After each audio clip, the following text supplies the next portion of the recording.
Hello दोस्तों, स्वागत है आप सभी का आपके अपने यूट्यूब चैनल विश्वगुरु एकेडमी पर। तो दोस्तों, आज की इस वीडियो में हम लोग क्लास 9 की साइंस की एनसीईआरटी का 13 चैप्टर डिस्कस करेंगे। इसमें हम लोग देखेंगे कि हम बीमार क्यों होते हैं। Why do we fall ill. ठीक है, तो इसमें हम लोग बीमारी के बारे में देखेंगे, उसके संक्रमण के बारे में देखेंगे और उसका निवारण किसके किसके द्वारा फैलता है। मतलब बीमारी जो है वो किसके द्वारा फैल रही है, कौन कौन से संक्रामक रोग हैं, कौन से असंक्रामक रोग हैं, और फिर उसके बाद इनके निवारण के बारे में देखेंगे। तो ये सारी चीज़ें इस पूरे चैप्टर में हम पढ़ेंगे। काफ़ी अच्छा इंटरेस्टेड चैप्टर है। तो आइए स्टार्ट करते हैं। देखिए, इसमें क्रियाकलाप पहले हम देख लेते हैं इसमें क्या दिया गया है। जैसे हमने लातूर, भुज, कश्मीर आदि में आए भूकंप अथवा तटवर्ती भाग को प्रभावित करने वाले चक्रवात के विषय में सुना है। आप ये कल्पना करें कि इनकी जैसी कितनी संभावित आपदाओं से लोगों का स्वास्थ्य किस प्रकार प्रभावित होगा यदि ये हमारे आसपास घटित हो। अब ये सारी जो प्राकृतिक आपदाएं हैं, ये जब घटित होती हैं तो कई दिनों तक के अपना प्रभाव छोड़ जाती हैं, जिससे जो है लोगों की स्वास्थ्य पर बहुत ज़्यादा इफेक्ट भी पड़ता है। ठीक है। इसी के अलावा इन आपदाओं के वास्तव में घटने के समय हमारे ऊपर क्या क्या प्रभाव पड़ते हैं। जब ये आपदाएं घटती हैं तो हमारे ऊपर क्या प्रभाव पड़ते हैं। आपदा घटित होने के पश्चात कितने समय तक के विभिन्न प्रकार की स्वास्थ्य संबंधी समस्याएं पैदा होती रहती हैं। ये एक क्रियाकलाप है। इसमें आप देख सकते हैं कि आप जो सर्वे हुए होंगे, किसी जगह अगर कोई आपदा आई है, जैसे मान लीजिए बाढ़ आई है, ठीक है, पटना वगैरह में जो बाढ़ आई थी तो पूरा एरिया कवर हो गया था। उसके बाद उस फ्लूड के बाद जब वो पानी पूरा निकल गया तो कितने दिनों तक के उसका जो है इफ़ेक्ट पड़ा, लोगों के स्वास्थ्य पर क्या इफ़ेक्ट हो। जाहिर सी बात है, जितने भी एनिमल्स या प्लांट्स या बहुत सारे लोग उसमें मरे भी होंगे। ठीक है, इस फ्लूड में फिर इसके उनकी बॉडी और जो है बॉडी मतलब सड़ गल गई होगी, तो इससे जो है रोग तो फैले ही होंगे। ठीक है, स्वास्थ्य पर भी इफेक्ट पड़ा होगा। तो ये जो समस्याएं हैं, ये स्वास्थ्य संबंधी जो समस्याएं हैं वो कितने समय तक की रही होंगी, तो ये सारे सर्वे आप पता कर सकते हैं। इनको इसी क्रियाकलाप के अंतर्गत आपको करना है। और दूसरा है कि पहली स्थिति में आपदा के समय स्वास्थ्य पर क्या प्रभाव पड़ते हैं जब आपदा आती है। दूसरी स्थिति में आपदा के पश्चात स्वास्थ्य संबंधी कौन कौन सी समस्याएं होती हैं, यानी कि जब आपदा आती है तब क्या इफेक्ट होता है, और फिर उसके बाद जब आपदा खत्म हो जाती है, यानी नॉर्मल कंडीशन आ जाती है, उसके बाद कितने दिनों तक की इफेक्ट जारी रहता है उसका। इस क्रियाकलाप के दौरान हमें यह अनुभव होता है कि मानव समुदाय में स्वास्थ्य एवं रोग एक जटिल समस्या है, जिसके लिए एक दूसरे से संबंधित अनेक कारक उत्तरदायी होते हैं। हम यह भी अनुभव करते हैं कि स्वास्थ्य और रोग का अर्थ स्वयं में बहुत जटिल है। जब हम पूछते हैं कि बीमारियों के क्या कारण है, तो इसकी रोकथाम और इसकी रोकथाम कैसे होगी, तो हमें इन अवधारणाओं का अर्थ जानना होगा। जो यहाँ पे स्वास्थ्य और रोग के बारे में दिया गया है, तो इसका हम पहले जानेंगे इसका अर्थ क्या है। हम जानते हैं कि कोशिकाएं सजीवों की मौलिक इकाएं हैं। ठीक है, ये तो हम लोग ने जो है काफ़ी बार इसको डिस्कस भी किया है। कोशिकाएं विभिन्न प्रकार के रासायनिक पदार्थों जैसे प्रोटीन, कार्बोहाइड्रेट, वसा तथा लिपिड आदि से बनी होती हैं। ठीक है, ये महत्वपूर्ण जो है मतलब कि ये कंपोनेंट होते हैं ये। कोशिका एक क्रियाशील स्थल है जिसके अंदर कुछ ना कुछ क्रियाएं सदैव होती रहती है। क्रियाशील स्थल है। कोशिकाओं में जटिल प्रक्रियाएं एवं कुछ ना कुछ मरम्मत का कार्य, जटिल प्रक्रियाएं होती हैं, और जो तोड़ फोड़ का जो काम होता है, मरम्मत का काम, ये सब भी इसमें चलता रहता है। नई नई कोशिकाएं बनती रहती हैं। हमारे अंगों और जो हमारे ऊतक हैं, जितनी भी नई नई कोशिकाएं हैं, वो सब इन सब का निर्माण होता रहता है समय के जो है अकॉर्डिंग। और हमारे जो अंग और जो हमारे ऊतक हैं, उनमें भी बहुत सी विशिष्ट क्रियाएं चलती रहती हैं। अलग अलग अंगों के द्वारा अलग अलग विशिष्ट क्रियाएं होती हैं। ठीक है, ऊतकों के द्वारा भी, जैसे यहाँ पे देखिए कुछ क्रियाएं यहाँ दी गई हैं। हृदय धड़कता है। हृदय क्या करता है? धड़कने का काम करता है। फेफड़े सांस लेते हैं। वृक्क में निस्पंदन होता है, फिल्ट्रेशन की प्रोसेस होती है, जिसके द्वारा ही यूरिनेशन होता है। ठीक है, यूरिन बनता है। फिर देखिए, मस्तिष्क जो ब्रेन होता है वो क्या करता है? सोचने का काम करता है। ये सभी क्रियाएं परस्पर संबंधित हैं। जैसे संबंधित कैसे हैं उसे देख लें। उदाहरण देखिए, यदि वृक्क में निस्पंदन ना हो, अगर वृक्क में फिल्ट्रेशन की प्रोसेस ना हो, यूरिन ना बने, तो जो विषैले पदार्थ हैं, भाई यूरिन क्या है? यूरिन एक प्रोसेस है जिसमें क्या किया जा रहा है कि जो विषैले पदार्थ, जितने भी जहरीले पदार्थ हैं, उनको जो बॉडी में जो ब्लड में वाटर है या और जितने भी जो है अच्छे कंपोनेंट हैं, उनसे अलग कर देना। ठीक है, तो ये जो विषैले पदार्थ है वो हमारे शरीर में एकत्र हो जाएंगे। जाहिर सी बात है, जब इनके निकलने की जो है कोई सुविधा होगी नहीं, तो हम ये जाएंगे कहाँ? हमारी बॉडी में एकत्र होंगे। इस परिस्थिति में मस्तिष्क उचित प्रकार से नहीं सोच सकेगा। ऐसी जब कंडीशन आती है तो जो हमारा दिमाग है, ब्रेन है, वो सही तरीके से नहीं सोच पाता है। इन सभी पारस्परिक क्रियाओं को करने के लिए ऊर्जा तथा कच्चे पदार्थों की आवश्यकता होती है। अर्थात जो ऊर्जा और जो कच्चे पदार्थ होते हैं उनकी आवश्यकता होती है। अर्थात कोशिकाओं तथा ऊतकों को कार्य करने के लिए भोजन की आवश्यकता होती है। ऐसा कोई भी कारक जो कोशिकाओं एवं ऊतकों को उचित प्रकार से कार्य करने के लिए रोकता है, वह हमारे शरीर की समुचित क्रिया जो होती है उसमें कमी का कारण होगा। अब यहाँ पे देखिए कि उपरोक्त सभी तथ्यों को ध्यान में रखकर हम स्वास्थ्य तथा रोग की अवधारणाओं को समझेंगे। स्वास्थ्य और रोग, इन दोनों का आपस में क्या संबंध है, कि क्या अवधारणा है, इनके बारे में हमें समझना है। तो एक एक स्टेप बाय स्टेप हम इसको समझेंगे। सबसे पहले हम ये देखेंगे कि स्वास्थ्य तथा इसका बिगड़ना, स्वास्थ्य है क्या और फिर ये बिगड़ कैसे मतलब कि बिगड़ता कैसे है। स्वास्थ्य का महत्व और उसकी सार्थकता। देखिए, हम सभी ने स्वास्थ्य शब्द को सुना है तथा इस शब्द का प्रयोग भी हम प्राय करते हैं। जैसे कि हम कहते हैं कि मेरी दादी का स्वास्थ्य अच्छा नहीं है, हेल्थ उनकी अच्छी नहीं है। हमारे अध्यापक भी इस शब्द का प्रयोग करते हैं जब कहते हैं कि आपकी अभिवृत्ति स्वस्थ नहीं है, यानी आपकी जो हेल्थ है वो अच्छी नहीं है। इस स्वास्थ्य शब्द का अर्थ क्या है? यदि हम इस विषय पर विचार करें तो हमें बोध होगा कि इनका अर्थ अच्छा रहने से है, यानी कि हम अच्छे या ठीक ठाक, हमारी सारी क्रियाकलाप जो है वो टाइम टू टाइम हो रहे हैं, कोई सुस्ती तो नहीं है, कोई वीकनेस तो नहीं है, तो ये सारी चीज़ें हैं। ठीक है, हम इस अच्छापन का अर्थ प्रभावी कार्य, जो भी हम काम करेंगे वो प्रभावपूर्ण करेंगे, तो प्रभावी कार्य करना सोच सकते हैं। अच्छापन का मतलब प्रभावी कार्य, कोई भी कार्य प्रभावपूर्ण एकदम हो। हमारी दादी के लिए बाजार जाना अथवा पास पड़ोस में जाने योग्य होना, कि हमारी जो दादी हैं वो इतनी बूढ़ी होने के बाद भी पास पड़ोस में जो है आराम से वो चली जा रही हैं, बाजार आराम से चली जा रही है कोई भी सामान लेने के लिए। अच्छे स्वास्थ्य की ये सब क्या है, प्रतीक है। जब उनका स्वास्थ्य अच्छा होगा तभी तो वो सारे काम कर पाएंगी, नहीं तो वो बिस्तर पे ही फिर रहेंगी। यदि वे ये करने योग्य नहीं है तो हम कहते हैं कि उनका स्वास्थ्य अच्छा नहीं है। अगर वो ये जो जैसे बाजार जाना, ये कुछ टहलना घूमना, अगर वो ये नहीं कर पा रही तो हम कहेंगे कि उनका स्वास्थ्य अच्छा नहीं है। जब आपकी रुचि कक्षा में पढ़ने की है तो हम कहते हैं कि आपकी अभिवृत्ति ठीक है। भाई जाहिर सी बात है, आपकी रुचि अगर बन रही है कक्षा में पढ़ने की और आपको नींद नहीं आ रही है या आपको थकान नहीं महसूस हो रही है, आपको कोई और बुखार सिर दर्द वगैरह कुछ ऐसा कुछ भी नहीं है, तो हम ये कह सकते हैं कि आपकी जो कंसंट्रेशन है, आपकी जो अभिवृत्ति है वो क्लास में बनी हुई है। ठीक है, पढ़ने की रुचि नहीं है तो कहते हैं कि अभिवृत्ति स्वस्थ नहीं है। अगर पढ़ने की रुचि है तो कहते हैं अभिवृत्ति जो है वो क्या है, स्वस्थ है। अतः स्वास्थ्य वह अवस्था है जिसके अंतर्गत शारीरिक, मानसिक, सामाजिक कार्य समुचित क्षमता द्वारा उचित प्रकार से किए जा सकते हैं। मतलब हम ये कह सकते हैं कि स्वास्थ्य एक ऐसी अवस्था है जिसके अंतर्गत ये जो जनरल हमारी जो चीज़ें शारीरिक, मानसिक, सामाजिक, इनके सारे जितने भी कार्य होते हैं वो एक समूह के रूप में जो है ये उचित कार्य करते हैं। नेक्स्ट हेडिंग हमारी देखिए, व्यक्तिगत तथा सामुदायिक समस्याएं दोनों ही स्वास्थ्य को प्रभावित करती हैं। जो व्यक्तिगत जो क्रियाएं हो रही हैं और जो सामुदायिक क्रियाएं हो रही हैं, ये दोनों ही स्वास्थ्य को प्रभावित करती है। जैसे स्वास्थ्य किसी व्यक्ति की शारीरिक, मानसिक तथा सामाजिक जीवन क्षमता की पूर्ण रूपेण समन्वयित स्थिति है। पूर्ण रूपेण जो समन्वय की जो स्थिति होती है वो होती है, तो कोई भी व्यक्ति इसे स्वयं ही पूर्ण रूपेण प्राप्त नहीं कर सकता। सभी जीवों का स्वास्थ्य उसके पास पड़ोस अथवा उसके आसपास के पर्यावरण पर आधारित होता है। पर्यावरण में भौतिक कारक आते हैं।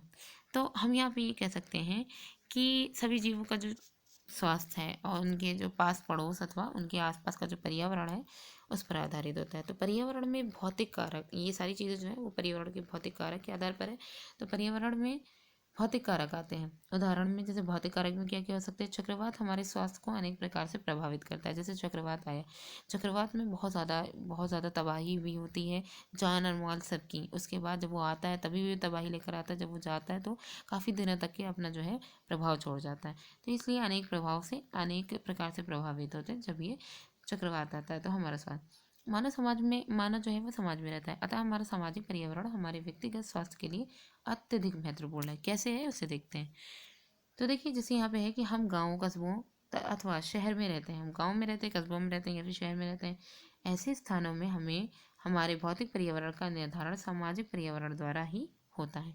ऐसी जब सिचुएशन होती है, ऐसे जो स्थान होते हैं, तो ऐसी कंडीशन में जो भौतिक पर्यावरण है उसका जो निर्धारण होता है, ठीक है, कि वो कैसा होगा, वो हमारे सामाजिक पर्यावरण के द्वारा ही होता है। जैसे सोचिए कि कूड़ा करकट उठाने वाली एजेंसी अगर कचरा का निपटारा ना करे तो क्या होगा। तो सोचिए ये जो नालियाँ हैं, यदि ये जो नालियाँ हैं नगर निगम अगर उस पर ध्यान ना दें, ठीक है, और वो साफ़ ना हो तो क्या होगा।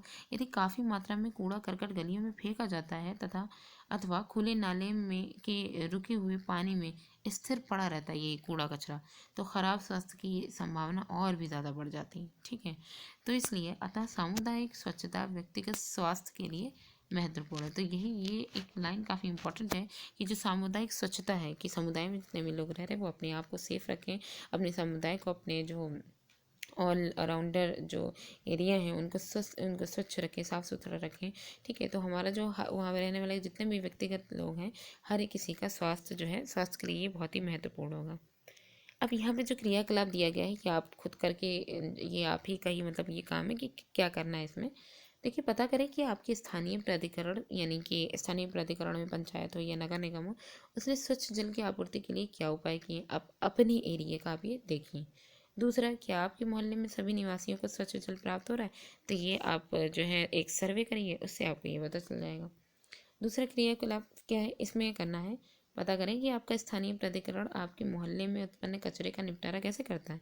ये तो हम खुद ही देखते हैं कि जो कचरे का निपटारा है वो कैसे हमारा जो नगर निगम है वो कैसे करता है। ठीक है। दूसरा, क्या प्राधिकरण द्वारा किए गए उपाय पर्याप्त हैं। फिर यदि नहीं, तो इसके सुधार के लिए आप क्या सुझाव देंगे। अगर आप अपने घर में दैनिक साप्ताहिक उत्पन्न होने मतलब आप अपने घर में दैनिक साप्ताहिक उत्पन्न होने वाले कचरे को कम करने के लिए क्या करेंगे। रोज़ रोज़ जो सप्ताह में या दिन भर में जो कचरा निकलता रहता है, ठीक है, तो साप्ताहिक उत्पन्न होने वाले कचरे को कम करने के लिए हम क्या करेंगे। तो जाहिर सी बात है, नगर निगम के द्वारा जो सुविधाएं जो है प्रोवाइड की गई हैं, उनके द्वारा हम जो है इन कचरों का निपटान करेंगे। ठीक। अब यहाँ पे एक पिक्चर दी गई है, उसे देख लेते हैं क्या है इसमें।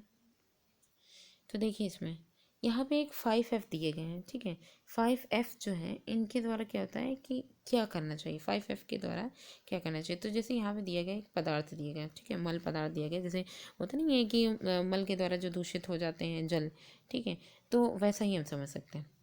अब ये जो मल पदार्थ है वो किन किन चीज़ों को इफेक्ट करेगा। तो सबसे पहले ये जो मल पदार्थ है वो तरल पदार्थ जिसे फ्लूइड कहते हैं, इसको इफेक्ट डालेगा। अब ये जो फ्लूइड है, इसमें जल स्रोत को ये सुरक्षित करेगा। ठीक है, तो मतलब कि अगर स्वस्थ मनुष्य के पास अगर ये जा रहे हैं, तो क्या क्या काम है इनका 5Fs का। तो ये जो जल है उनको, जल स्रोत को सुरक्षित करें और जल का उपचार व संचय सावधानी से करें। मतलब कहने का है कि यहाँ पे जो पहले एच का मतलब ये समझिए स्वच्छता होता है, एस का साफ सफाई होता है। तो पहले यहाँ पे तरल पदार्थ यानी फ्लूइड यानी पानी से बात की गई है, तो पहले इसमें लाइन क्या कहेंगे, जल स्रोत को सुरक्षित रखें, साफ सुथरा रखें। दूसरा, जल का जो उपचार व संचय है वो सावधानी से करें। मेनली जो जल है उसमें भी तो उसका उपचार, उसकी देखभाल भी तो करनी है, तो वो और उसका संचय ये बहुत सावधानी से करें। दूसरा दिया गया है कि यही गंदगी अगर आपके हाथ में लगी, तो दूसरा यहाँ पे देखिए, यही एक गंदा जो पदार्थ है वो अगर हाथ में लग जाता है, तो हाथ और उंगलियों का हम क्या करेंगे, खाना बनाने या खाने से पूर्व हम हाथ धोएंगे। पहले तो ये स्वच्छता होनी चाहिए। दूसरा, मल त्याग के बाद भी हाथ धोएंगे। ठीक है, तो ये दोनों ही यहाँ पे एक कंडीशन दी गई। उसके बाद है जैसे जो मक्खियाँ, ये कीड़े मकोड़े जब बैठ जाते हैं, तो खाद्य जो खाने की चीज़ें हैं उनको ढक करके रखिए और मक्खियों को नियंत्रित करें। अब मक्खियों को नियंत्रित करने के लिए हम क्या करेंगे, फिनाइल वगैरह से सफाई करेंगे, घर को साफ रखेंगे, कूड़ा कचरा इकट्ठा नहीं होने देंगे। तो ये सारी चीज़ें हैं, इससे हम जो मक्खियाँ हैं उन्हें दूर रख सकते हैं। फिर दिया गया है खेल के मैदान, फील्ड वगैरह में जब हम जाते हैं, तो सॉरी, खेत व मैदान, खेल का मैदान में, खेत व मैदान में जैसे हम सब्जी वगैरह उगाते हैं, ठीक है, तो उसके लिए हम क्या करेंगे, तो उपयोग करने जो सब्जियां खेत और मैदान में उगती हैं, इनको उपयोग करने से पूर्व सब्जी और फल को पहले साफ कर लीजिए। उसके बाद खुले में मल त्याग ना करें। तो ये जो ओपन में जा करके मल त्याग करते हैं तो इसका इफेक्ट भी पड़ता है ना, तो ये ना करें। इसके बाद है लास्ट है बाढ़ यानी फ्लूइड। फ्लूइड जो होता है ये उचित जल निकासी व्यवस्था होती है। फ्लूइड के द्वारा जो फ्लोट्स जो बाढ़ वगैरह आ जाती हैं, तो ये क्या होता है, ये बाढ़ जो है वो बहुत भारी मात्रा में जो है जल भर जाता है किसी जगह, तो उचित जल निकासी हो जाती है और जल का उपचार होता है। ठीक है, सही तरीके से इसकी टेस्टिंग की जाती है कि जल में क्या कीजिए। तो ये सारी अगर चीज़ें होंगी तो एक मनुष्य को अच्छे से स्वस्थ रख सकती हैं। नेक्स्ट देखिए, स्वस्थ रहने के लिए हमें भोजन की आवश्यकता होती है और इस भोजन को प्राप्त करने के लिए हमें काम करना पड़ता है, इसलिए हमें काम करने के अवसर खोजने पड़ते हैं। तो यहाँ पे है स्वस्थ रहने के लिए हमें प्रसन्न रहना आवश्यक है। ये लाइन जो है ये बहुत ही ज़्यादा इंपॉर्टेंट है। हम स्वस्थ तभी रह सकते जब तक कि हम प्रसन्न नहीं होंगे, खुश नहीं होंगे। यदि किसी से हमारा व्यवहार ठीक नहीं है और एक दूसरे से जो है डर हो, तो हम प्रसन्न तथा स्वस्थ नहीं रह सकते हैं। इसलिए व्यक्तिगत स्वास्थ्य के लिए सामाजिक समानता बहुत आवश्यक है। हम इसी प्रकार सोच सकते हैं कि अनेक सामुदायिक समस्याएं हमारे व्यक्तिगत स्वास्थ्य को कैसे प्रभावित करती हैं। तो जब ये इंटरकनेक्टेड हैं, तो सामुदायिक समस्याएं जो है वो हमारे व्यक्तिगत जो भी स्वास्थ्य है उस पर इफेक्ट तो डालेंगी ही। अब हमारी नेक्स्ट हेडिंग है स्वस्थ रहने तथा रोग मुक्त में अंतर क्या है। यदि हम इसे स्वस्थ समझें तो रोग अथवा व्याधि क्या है। अंग्रेजी का यह शब्द डायस, ठीक है, डिस प्लस बेस स्वयं को प्रभावित करता है। ये जो है डिजीज से रिलेटेड जो है ना, कि अंग्रेजी का ये जो शब्द है डिस प्लस बेस, ये स्वयं को प्रभावित करता है, मतलब बाधित आराम। रोग का दूसरा अर्थ है असुविधा। यद्यपि इस शब्द के अर्थ का प्रयोग बहुत सीमित है। हम रोग के विषय में तब बात करते हैं जब हमें असुविधा के विशिष्ट कारण का पता होता है। इसका अर्थ यह बिल्कुल नहीं है कि हम इसका सही तथा अंतिम उत्तर जानें। हम बिना कारण जाने ये कह सकते हैं कि कोई व्यक्ति प्रवाहिका से ग्रस्त है, जो पेचिस वगैरह आती है ना, उससे ग्रस्त है। तो यहाँ पे देखिए, हम ये सरलता से पाते हैं कि बिना किसी विशेष रोग के भी आप अस्वस्थ हो सकते हैं। अगर आपको रोग नहीं है तभी भी आप अस्वस्थ हो सकते हैं, अनहेल्दी हो सकते हैं, क्योंकि केवल कोई रोग ना होने का अर्थ ये नहीं है कि आप स्वस्थ हैं। नृतक जो होते हैं, जो डांसर होते हैं, उनके लिए अच्छे स्वास्थ्य का अर्थ यह है कि वे शिष्टता पूर्वक अपने शरीर द्वारा विषम परिस्थितियों में भी मुद्रा अभिव्यक्त कर सकें, मतलब पोजीशन अपनी ले सकें जो विषम परिस्थितियाँ उनमें भी।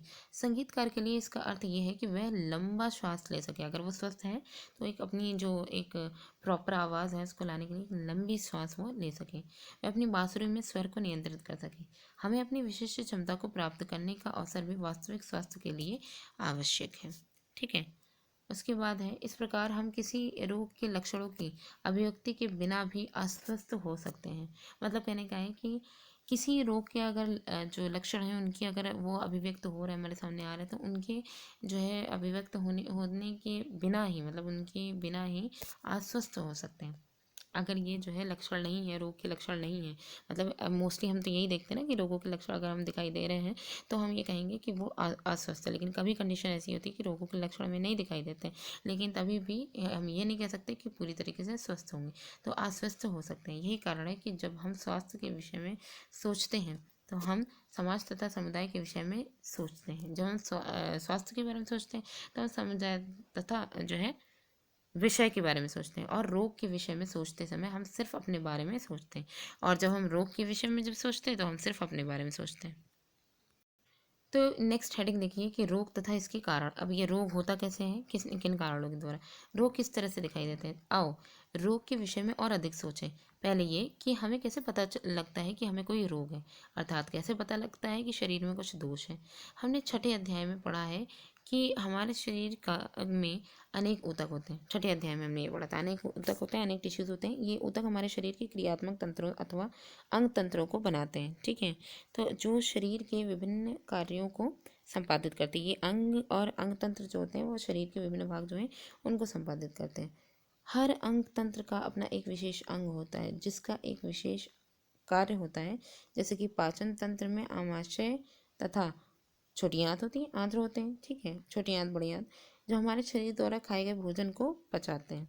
ठीक है, पेशियों तथा अस्थियों से बना पेशी कंकाल तंत्र हमारे शरीर को संभालता है और शरीर को गति भी, साथ में गति भी प्रदान करता है। ठीक है, तो ये सब इनके काम हो गए। दूसरा भी यहाँ पे देखिए, जब कोई रोग होता है तब शरीर के एक अथवा अनेक अंगों एवं तंत्रों में क्रिया अथवा संरचना में खराबी परिलक्षित होने लगती है।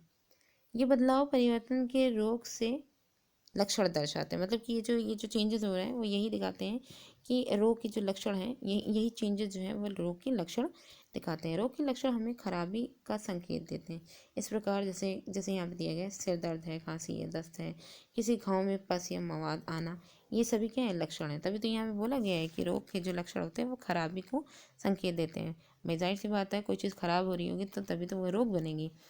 तो अब देखिए, इन लक्षणों से किसी न किसी रोग का पता लगता है, लेकिन इनसे यह नहीं पता चलता कि कौन सा रोग है।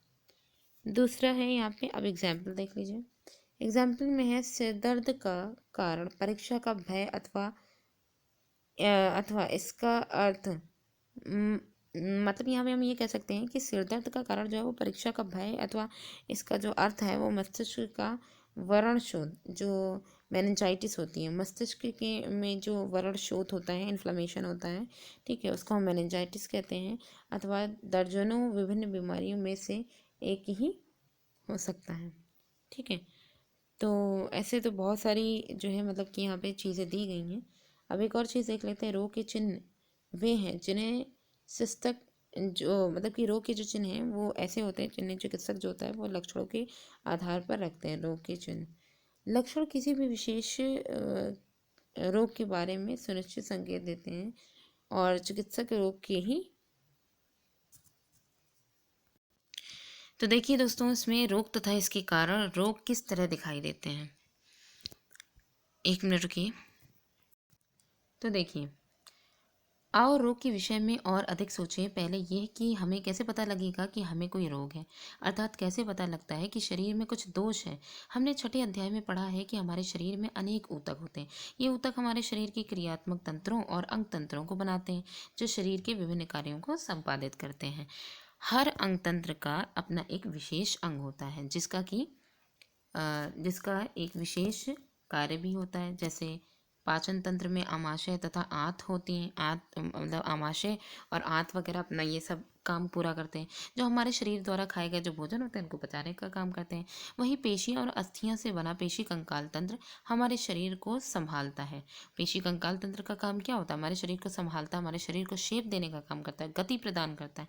ठीक है, तो ये सारे काम इसके होते हैं। जब कोई रोग होता है तब शरीर के एक अथवा अनेक अंगों एवं तंत्रों में क्रिया अथवा संरचना में खराबी परिलक्षित होने लगती है। मतलब कहने का है कि जब कोई रोग होता है तो हमारे शरीर और हमारे शरीर के जो अंग या अंग तंत्र हैं उनकी क्रिया अथवा संरचना में खराबी आने लग जाती है। ये बदलाव परिवर्तन रोग के लक्षण दर्शाते हैं। यही जो बदलाव और परिवर्तन है यही क्या कहलाते हैं? रोग के लक्षण कहलाते हैं। रोग के लक्षण हमें खराबी का संकेत देते हैं। इस प्रकार जैसे कि खराबी का संकेत यहाँ पे देखिए, इस प्रकार जैसे सिर दर्द है, खांसी है, दस्त है, किसी घाव में पस या मवाद आना, ये सभी लक्षण है। ठीक है, खराबी के। इन लक्षणों से किसी न किसी रोग का पता लगता है, लेकिन इनसे ये नहीं पता चलता कि कौन सा रोग है। मतलब रोग का तो पता चल रहा है लेकिन ये नहीं पता चल रहा है कि रोग है कौन सा। तो देखिए, जैसे उदाहरण के लिए सिर दर्द का कारण परीक्षा का भय अथवा इसका अर्थ मस्तिष्क का वरण शोथ, यानी कि जो मेनिंजाइटिस होती है या इन्फ्लामेशन, मस्तिष्क में किसी भी तरीके का अगर कोई जो है कोई इन्फ्लेमेशन हो रहा है, जैसे कि वरण शोथ जिसे हम मेनिंजाइटिस कहते हैं, तो ये अगर होने लगा, या फिर दर्जनों विभिन्न बीमारियों में से एक कोई हो सकता है। तो ये सारी चीज़ें क्या हैं कि ये कुछ लक्षण जो हमें दिखते हैं उनके कारण सर दर्द वगैरह कुछ भी, तो इनसे जो है हमें ये पता चलता है कि ये रोग है। ठीक है, मतलब कि इसको हमारी बॉडी में किसी भी पोर्शन में, अंग में या अंग तंत्र में खराबी हुई। रोग के चिन्ह वे हैं जिन्हें चिकित्सक लक्षणों के आधार पर देखते हैं। यानी लक्षण किसी विशेष रोग के बारे में सुनिश्चित संकेत देते हैं। ये लक्षण जो होते हैं वो एक किसी रोग के बारे में एक संकेत देते हैं। जैसे चिकित्सक जो है वो रोग के कारण को जानने के लिए प्रयोगशाला में, अब जाहिर सी बात है कोई रोग है, ठीक है, अब वो रोग है किसकी वजह से, क्या चीज़ें हैं, तो इसको जानने के लिए चिकित्सक जो है कुछ परीक्षण करते हैं। तो उनके लिए जो है वो क्या करते हैं, प्रयोगशाला में कुछ परीक्षण भी करवाते हैं। उन परीक्षण के द्वारा जो है वो और भी ज़्यादा क्लैरिफाई हो जाता है कि कौन सा रोग है। नेक्स्ट स्टार्टिंग हमारी तीव्र, प्रचंड तथा दीर्घकालिक रोग, यानी कि जो जल्दी से हो जाते हैं रोग, ठीक है, और जल्दी होते हैं, जल्दी फटाफट सही भी हो जाते हैं। और दीर्घकालिक रोग की वो जो है पहली बात तो जल्दी होते नहीं है, अगर हो गए तो काफ़ी लंबे समय तक के रहते हैं। ठीक है, तो यहाँ देखिए, रोगों की अभिव्यक्ति भिन्न भिन्न हो सकती है और कई कारकों पर निर्भर करती है। जैसे कुछ रोगों की अवधि कम होती है जिन्हें हम तीव्र रोग या प्रचंड रोग कहते हैं। ठीक है, हम सभी ने अनुभव किया है कि जैसे खांसी जुकाम जो होता है ये बहुत कम अवधि तक रहते हैं, और अन्य ऐसे रोग भी हैं जो लंबी अवधि तक या पूरे, या यूं कहें कि जीवन पर्यंत रहते हैं, पूरे जीवन भर। ऐसे रोगों को हम दीर्घकालिक रोग कहते हैं। इसका एक उदाहरण है इंसेफेलाइटिस, सॉरी एलिफेंटियासिस। एलिफेंटियासिस जिसे हम फील-पाँव रोग कहते हैं, ये भारत के कुछ क्षेत्रों में बहुत ही ज़्यादा आम है। अब यहाँ पे जैसे कुछ क्रियाकलाप ये दिए गए हैं, ये जो क्रियाकलाप हैं इनमें बस आपको, अगर आप ये कर सकें, सर्वे कर सकें, तो इसके आधार पर आप ये जान सकेंगे कि कौन से मतलब कि कौन ग्रसित है कौन नहीं। तो देख लेते हैं इसमें क्या क्या है। निम्न का पता करने के लिए यहाँ पे कुछ चीज़ें दी गई, इनका पता करने के लिए आपको पास पड़ोस का पर्यावरण का अवलोकन करना है। ठीक है, तो इसमें क्या करना है, पहले 3 महीने में कितने लोग तीव्र रोग से ग्रसित हुए हैं, इनका आप पता करिए अपने आस पड़ोस के एरिया में। उसके बाद पिछले 3 महीनों में कितने लोग दीर्घकालिक रोग से ग्रसित हुए हैं, इनका पता करिए। आपके पड़ोस में कुल कितने लोग दीर्घकालिक रोग से पीड़ित हैं। क्या उपरोक्त प्रश्न एक तथा दो उत्तर के उत्तर भिन्न है? बिल्कुल भिन्न है। क्या उपरोक्त प्रश्न 2 तथा 3 के उत्तर भिन्न है? हाँ, बिल्कुल भिन्न है, क्योंकि देखिए दो में क्या है, पिछले 3 महीनों में कितने लोग दीर्घकालिक रोग से ग्रसित हैं, दीर्घकालिक रोग से 3 महीने में कितने लोग ग्रसित हैं। उसके बाद आपके पड़ोस में कुल कितने लोग, अब पड़ोस में और जो है और जो हमारे ऑलराउंड जो एरिया है वहाँ पे अलग अलग लोग, तो कितने लोग जो है दीर्घकालिक रोग से पीड़ित हैं। ठीक है, तो मतलब अलग अलग जो लोग हैं उनके बारे में जो रोगों से संबंधित जो भी जानकारी हमें मिलेगी वो अलग अलग मिलेगी। इस वजह से हमारे जो क्वेश्चन होंगे हर क्वेश्चन का अपना अपना अलग संबंध होगा। क्या आप सोच सकते हैं कि इस भिन्नता के क्या कारण हो सकते हैं, इस भिन्नता का लोगों के सामान्य स्वास्थ्य पर क्या प्रभाव पड़ेगा। तो यहाँ पे देखिए सबसे एक एक करके दोनों चीज़ों को पढ़ें। सबसे पहले ये दीर्घकालिक रोग अथवा अस्वस्थता। ठीक है, तो ये जो दीर्घकालिक रोग हैं इनमें क्या होगा, तीव्र अथवा तथा दीर्घकालिक रोगों के बारे से के हमारे स्वास्थ्य पर भिन्न भिन्न प्रभाव पड़ते हैं। ये जो तीव्र और दीर्घकालिक रोग हैं इनसे हमारे स्वास्थ्य पर अलग अलग प्रभाव पड़ते हैं। कोई भी रोग जो हमारे शरीर के किसी भी भाग को के कार्य को प्रभावित करता है वह हमारे स्वास्थ्य को भी प्रभावित, जब जाहिर सी बात है हमारे शरीर के किसी भाग के कार्य को प्रभावित कर रहा है तो उससे हमारा शरीर तो इफेक्टेड होएगा ही, क्योंकि स्वास्थ्य के लिए शरीर के सभी अंगों का समुचित कार्य करना आवश्यक है।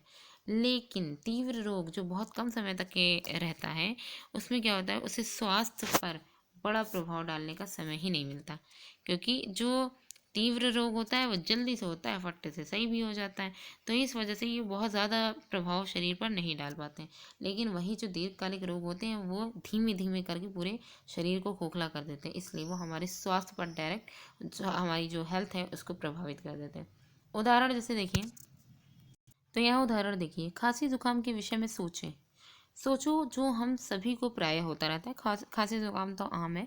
ठीक है, जो जनरली होता रहता है, तो हम में से अधिकांश लगभग एक सप्ताह में ठीक हो जाते हैं और हमारे स्वास्थ्य पर कोई विशेष कुप्रभाव नहीं पड़ता है। लेकिन यदि हम दीर्घकालिक रोग जैसे कि फेफड़ों का क्षय रोग यानी टीबी, ठीक है, उससे अगर हम संक्रमित हो जाएं तो कई वर्षों तक के बीमार होने के कारण, तो इसमें जो है ये क्षय रोग जो होता है वो कई वर्षों तक हो 1 वर्ष तो कम से कम इसकी जो है पूरी, अगर सही तरीके से ट्रीटमेंट लगाया किया जाए तो 1 वर्ष का तो पूरा टाइम अप्रॉक्स ले ही लिया जाता है।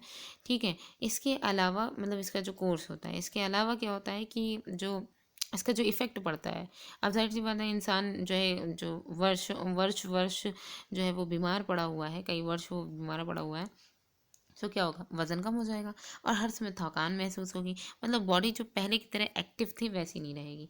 यदि आप तीव्र रोग से पीड़ित हैं तो आप कुछ दिनों के लिए विद्यालय नहीं जा सकते, लेकिन यदि दीर्घकालिक रोग से पीड़ित हैं तो हमें स्कूल में पढ़ाई को समझने में कठिनाई होगी। कहने का मतलब है अगर हम तीव्र रोग से पीड़ित हैं तो हम कुछ दिनों के लिए खाली विद्यालय नहीं जा पाएंगे, उसके बाद हम पूरी तरीके से विद्यालय जाएंगे। वही अगर हम दीर्घकालिक रोग से जो है अगर मतलब कि पीड़ित हैं तो हमें स्कूल में पढ़ाई को समझने में कठिनाई होगी और हमारे सीखने की क्षमता भी कम हो जाएगी, अर्थात हम काफ़ी समय तक अस्वस्थ रह सकते हैं। क्योंकि देखिए इसलिए दीर्घकालिक रोग तीव्र रोग की अपेक्षा लोगों के स्वास्थ्य पर लंबे समय तक विपरीत प्रभाव डालता है। तो ये जो दीर्घकालिक रोग होता है, ये तीव्र रोग जो होता है वो जल्दी जल्दी जो रोग हो जाता है, खांसी जुकाम की अपेक्षा लोगों के स्वास्थ्य पर लंबे समय तक इफेक्ट डालता है। ठीक है, कौन सा, दीर्घकालिक रोग। तो ये जो है लंबे समय तक के ये विपरीत प्रभाव बनाए रखता है। अब देखते हैं रोग के कारक क्या क्या है। रोग के क्या कारण है, जब हम रोग के कारण के विषय में सोचते हैं तब हमें यही याद रखना चाहिए कि इस कारण के बहुत से स्तर होते हैं। आओ एक उदाहरण लेते हैं। यदि कोई छोटा बच्चा पतले दस्त से ग्रसित है, लूज मोशन इसके आ रहे हैं, ठीक है, तो हम कह सकते हैं कि इसका जो संभावित कारण है वो संक्रमण है। ठीक है, दूसरा है, लेकिन अगला ही प्रश्न उठता है कि संक्रमण कहाँ से आता है। मान लो कि हमें पता है कि संक्रमण दूषित जल से पानी, मतलब कि संक्रमण में होता यही है ना कि दूषित जल जो है वो पीने से हो जाता है संक्रमण। ठीक है, इन्फेक्शन हो गया। लेकिन अन्य बच्चों ने भी वही दूषित जल जो है वो अन्य बच्चों ने भी पिया, लेकिन तब जो है मतलब कि क्या कारण है कि जो बच्चे हैं उनको दस्त लग ही नहीं पाया। मतलब कि कुछ थे जिनको जो है दूषित जल उन्होंने भी पिया, दूषित जल दूसरे, तो कुछ जो थे वो बीमार पड़ गए, कुछ एकदम हेल्दी रहे, उन पर कोई इफेक्ट ही नहीं पड़ा। इसका बस एक ही कारण हो सकता है कि बच्चा स्वस्थ ना हो, जिसके परिणाम स्वरूप ऐसा संभव हुआ है जब ये बच्चा संक्रमण के संपर्क में आता है।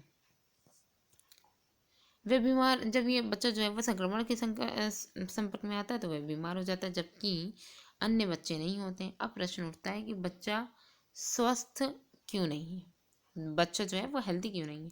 शायद बच्चों का पोषण ठीक ना हो और वह पर्याप्त भोजन नहीं करता हो, अर्थात पर्यावरण पोषण का व्यय का न होना ही रोगों का दूसरा कारण है। मतलब कि पर्याप्त पोषण का न होना, अगर पोषण नहीं है तभी भी ये जो है दूसरा जो एक दूसरा सबसे बड़ा रीज़न है रोग होने का। बच्चा पर्याप्त पोषण क्यों नहीं पाता? शायद बच्चे के माता पिता गरीब हो, ये भी एक रीज़न है। तो ये भी संभव है कि बच्चे की आनुवंशिक भिन्नता हो। जो बच्चा है, ठीक है, उनमें आनुवंशिक भिन्नता भी है जो रोग कारक के संबंध में आने पर पतले दस्त से प्रभावित हो जाता है। ठीक है, तो जैसे कि यहाँ पे है कि केवल आनुवंशिक भिन्नता जो है विभिन्नता, अथवा जैसे कि कम पोषण के बिना, आनुवंशिक भिन्नता में ये दिखा रहे हैं कि कम पोषण के बिना रोग कारक के पतले दस्त, कम पोषण भी कंप्लीट नहीं है और उसके बिना जो रोग कारक है, जो इफेक्टेड हुए हैं, ठीक है, उनके पतले दस्त नहीं उत्पन्न कर सकते हैं। मतलब ये जो रोग कारक हैं, जो रोग फैलाने वाले हैं, वो जो है अगर आनुवंशिक विभिन्नता है और कम पोषण भी, ये रोग कारक के पतले जो दस्त है, लूज मोशन है, उनको नहीं उत्पन्न कर सकते। लेकिन ये भी रोग के कारण में सहयोगी बनते हैं। मतलब रोग जो है उसके कारण में सहयोगी बनते हैं, लेकिन उन्हें जो है पतले दस्त नहीं उत्पन्न कर सकते। बच्चों के लिए साफ पानी उपलब्ध क्यों नहीं था? शायद बच्चे का जो परिवार रहता है वह वहाँ पर खराब लोक सेवाओं के कारण साफ पानी उपलब्ध ना हो। देखिए, जो बच्चा होता है उसके लिए साफ पानी उपलब्ध क्यों नहीं होता है? क्योंकि शायद जहाँ पे जो बच्चे या उनका परिवार रहता है वहाँ पर खराब सेवाओं के कारण साफ पानी उपलब्ध ना हो। इसी कारण गरीबी तथा लोक सेवाओं की अनुलब्धता बच्चे की बीमारी के तीसरे कारण। ठीक है, इस प्रकार अब ये स्पष्ट हो गया है कि सभी रोगों के तत्कालिक कारण तथा सहायक कारण होते हैं। ठीक है, तो हम ये कह सकते हैं कि जो है सभी जितने भी रोग हैं उनके तत्कालिक कारण भी हो सकते हैं और सहायक कारण भी हो सकते हैं। साथ ही विभिन्न प्रकार के रोग होने के एक नहीं बल्कि बहुत से कारण हो सकते हैं। ठीक है, विभिन्न प्रकार के रोग होने के लिए एक नहीं बहुत सारे कारण हो सकते हैं। अब हम देखेंगे संक्रामक और असंक्रामक रोग क्या होते हैं।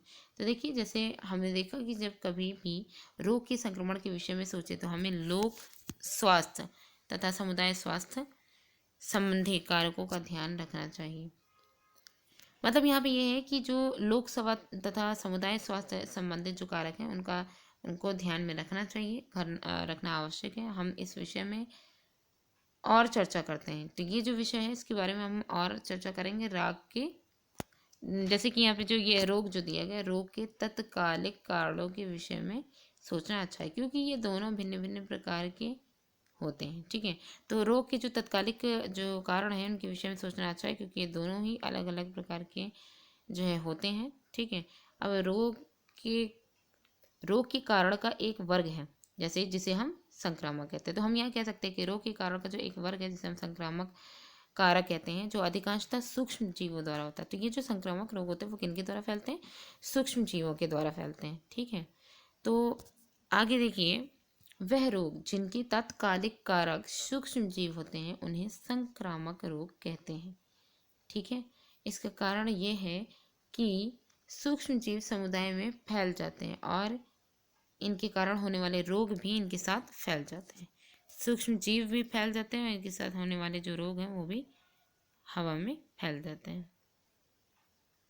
अब यहाँ पे देखिए, इनके विषय में भी सोचो, जैसे कि क्या रोगी व्यक्ति के संपर्क में आने पर सभी रोग फैल जाते हैं?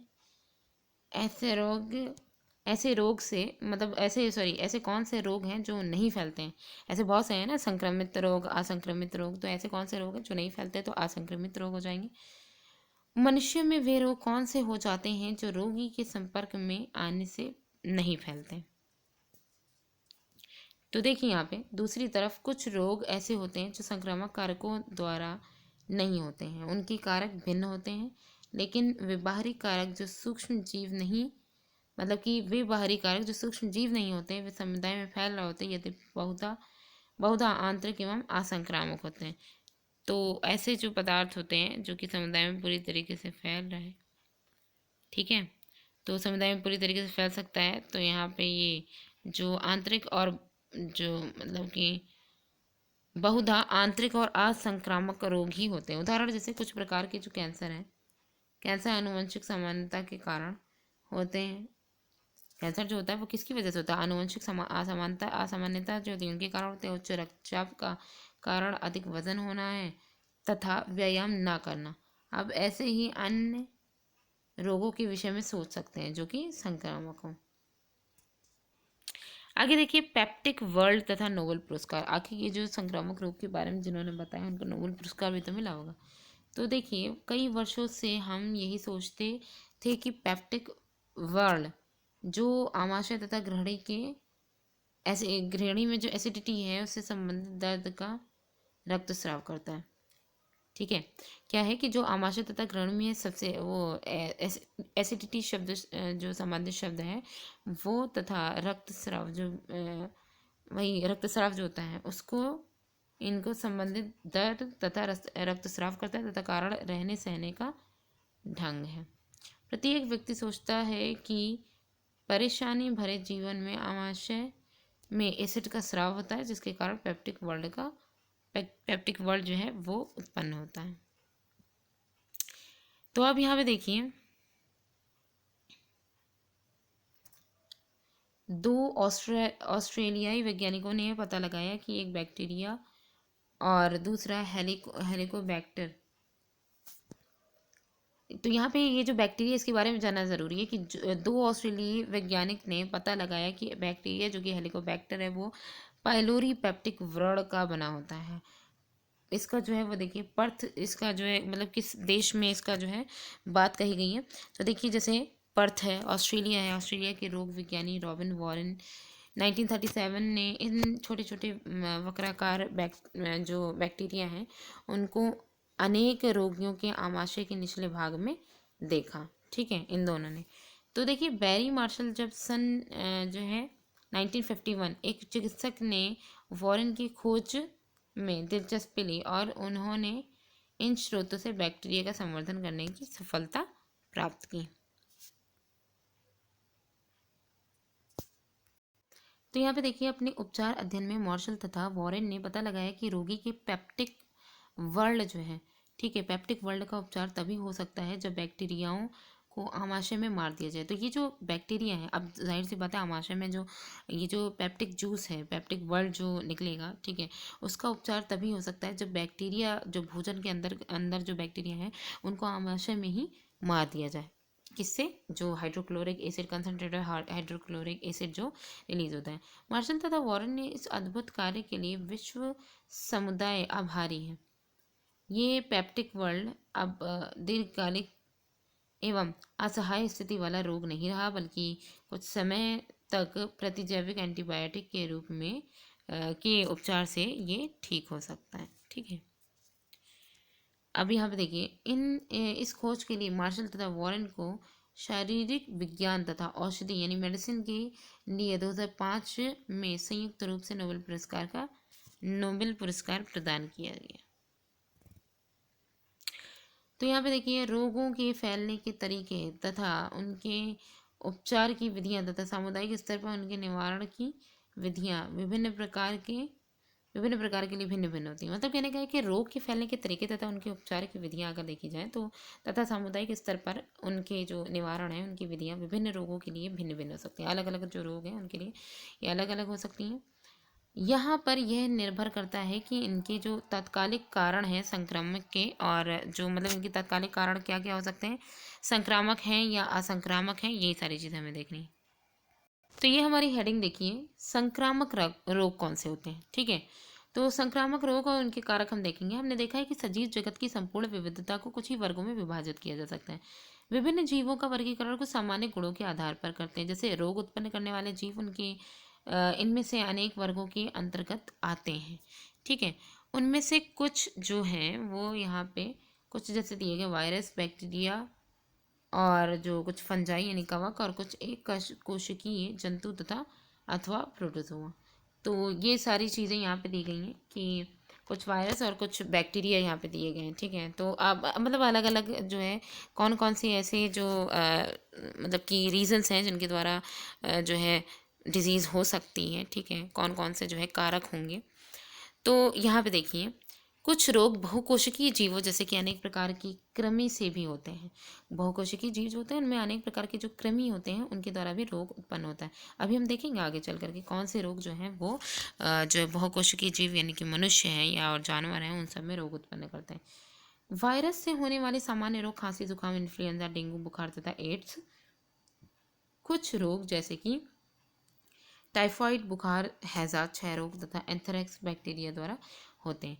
तो यानी यहाँ पे हम कुछ चीज़ें देख लें कि जैसे कुछ रोग हैं जैसे कि टाइफाइड है बुखार है हैजा है क्षय रोग है या एंथ्रेक्स है, ये सब किसके द्वारा होते हैं? बैक्टीरिया के द्वारा। अतः बहुत से सामान्य त्वचा रोग विभिन्न प्रकार की फंजाइयों द्वारा होते हैं जैसे प्रोटोजोआ से। ठीक है, प्रोटोजोआ जो है उनके द्वारा उनसे क्या होता है? मलेरिया तथा कालाजार नामक जो रोग होते हैं वो हो जाते हैं। हम जो आंत कृमि है, आंतों में जो कृमि रहते हैं, ठीक है, उनके संक्रमण से भी परिचित हैं। इसी प्रकार जो फील पाँव नामक रोग है वो भी कृमि की विभिन्न स्पीशीज द्वारा, जो गोला कृमि होते हैं गोल आकृति वाले, तो उनकी द्वारा जो है वो फील पाँव जो है वो हो जाता है। ठीक है, उसके बाद यह क्यों महत्वपूर्ण है कि हम संक्रामक जो कारक हैं उनके इन वर्गों के विषय में सोचते हैं। इसका उत्तर यह है कि ये वर्ग उपचार की दृष्टि निर्धारित करता है। तो ये जो वर्ग है वो उपचार की जो विधि निर्धारित करने के लिए है और इन वर्गों के प्रत्येक सदस्यों की जैविक गुणों में समानता है।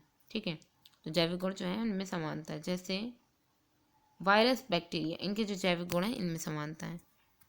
उदाहरण जैसे सभी वायरस परपोषी की कोशिकाओं में रहते हैं लेकिन बैक्टीरिया में ऐसा कम नहीं होता है। ठीक है, वायरस बैक्टीरिया तथा फंजाई के गुणन अत्यंत तेजी से होते हैं। यहाँ पे जो वायरस दिया गया है और बैक्टीरिया दिया गया फंजाई, इनका जो जुड़न होता है वो बहुत तीव्र गति से होता है। और यहाँ पे जैसे दिया गया है कि 500 mm ये एक चित्र दिखाया गया है, तो यहाँ पे देखिए एरो जो दिखाई गई है, ये जो एरो है, ठीक है, ये वाली एरो। तो देखिए इसके बारे में क्या कहेंगे कि संक्रमित कोशिका से बाहर निकलते हुए जो CRS बैक्टीरिया है वो चित्र में तीर द्वारा उसको संक्रमित कोशिका से बाहर निकलने के बाद उसे तीर द्वारा इंगित किया गया। चित्र में सफ़ेद मेखला 500 नैनोमीटर माप को दर्शाती है जब 1 माइक्रोमीटर का आधा है। ठीक है, ये जो 500 नैनोमीटर जो है, जो कि जो है मतलब कि नैनोमीटर की माप को दर्शा रही है, जो कि 1 माइक्रोमीटर जो है, जो कि 1000 लीटर से उनका आधा है। एक, ठीक है, तो उनका आधा है। 1 माइक्रोमीटर 1 मिलीमीटर के 1000वें भाग के बराबर है। यह माप चित्र इस बात को दर्शाता है कि हम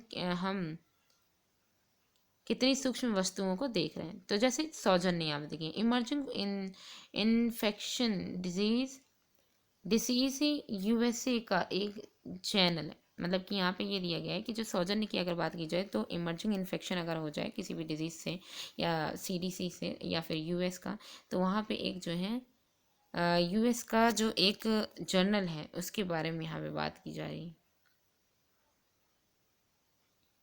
आगे बढ़ने से पहले यहाँ पे हम एक चीज़ देख लें, जो हम लोगों ने पिक्चर देखा कि स्कैफोल्डिया बैक्टीरिया जो मुहासे का कारक है, ऊपर बाईं ओर की रेखा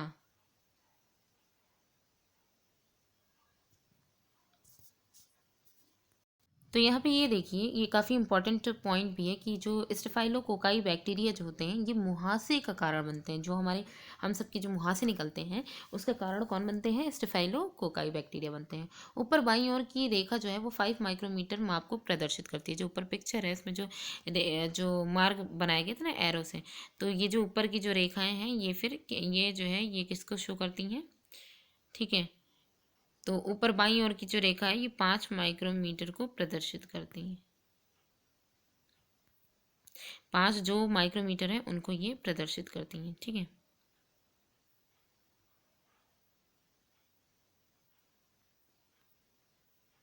उसके बाद देखिए यहाँ पे,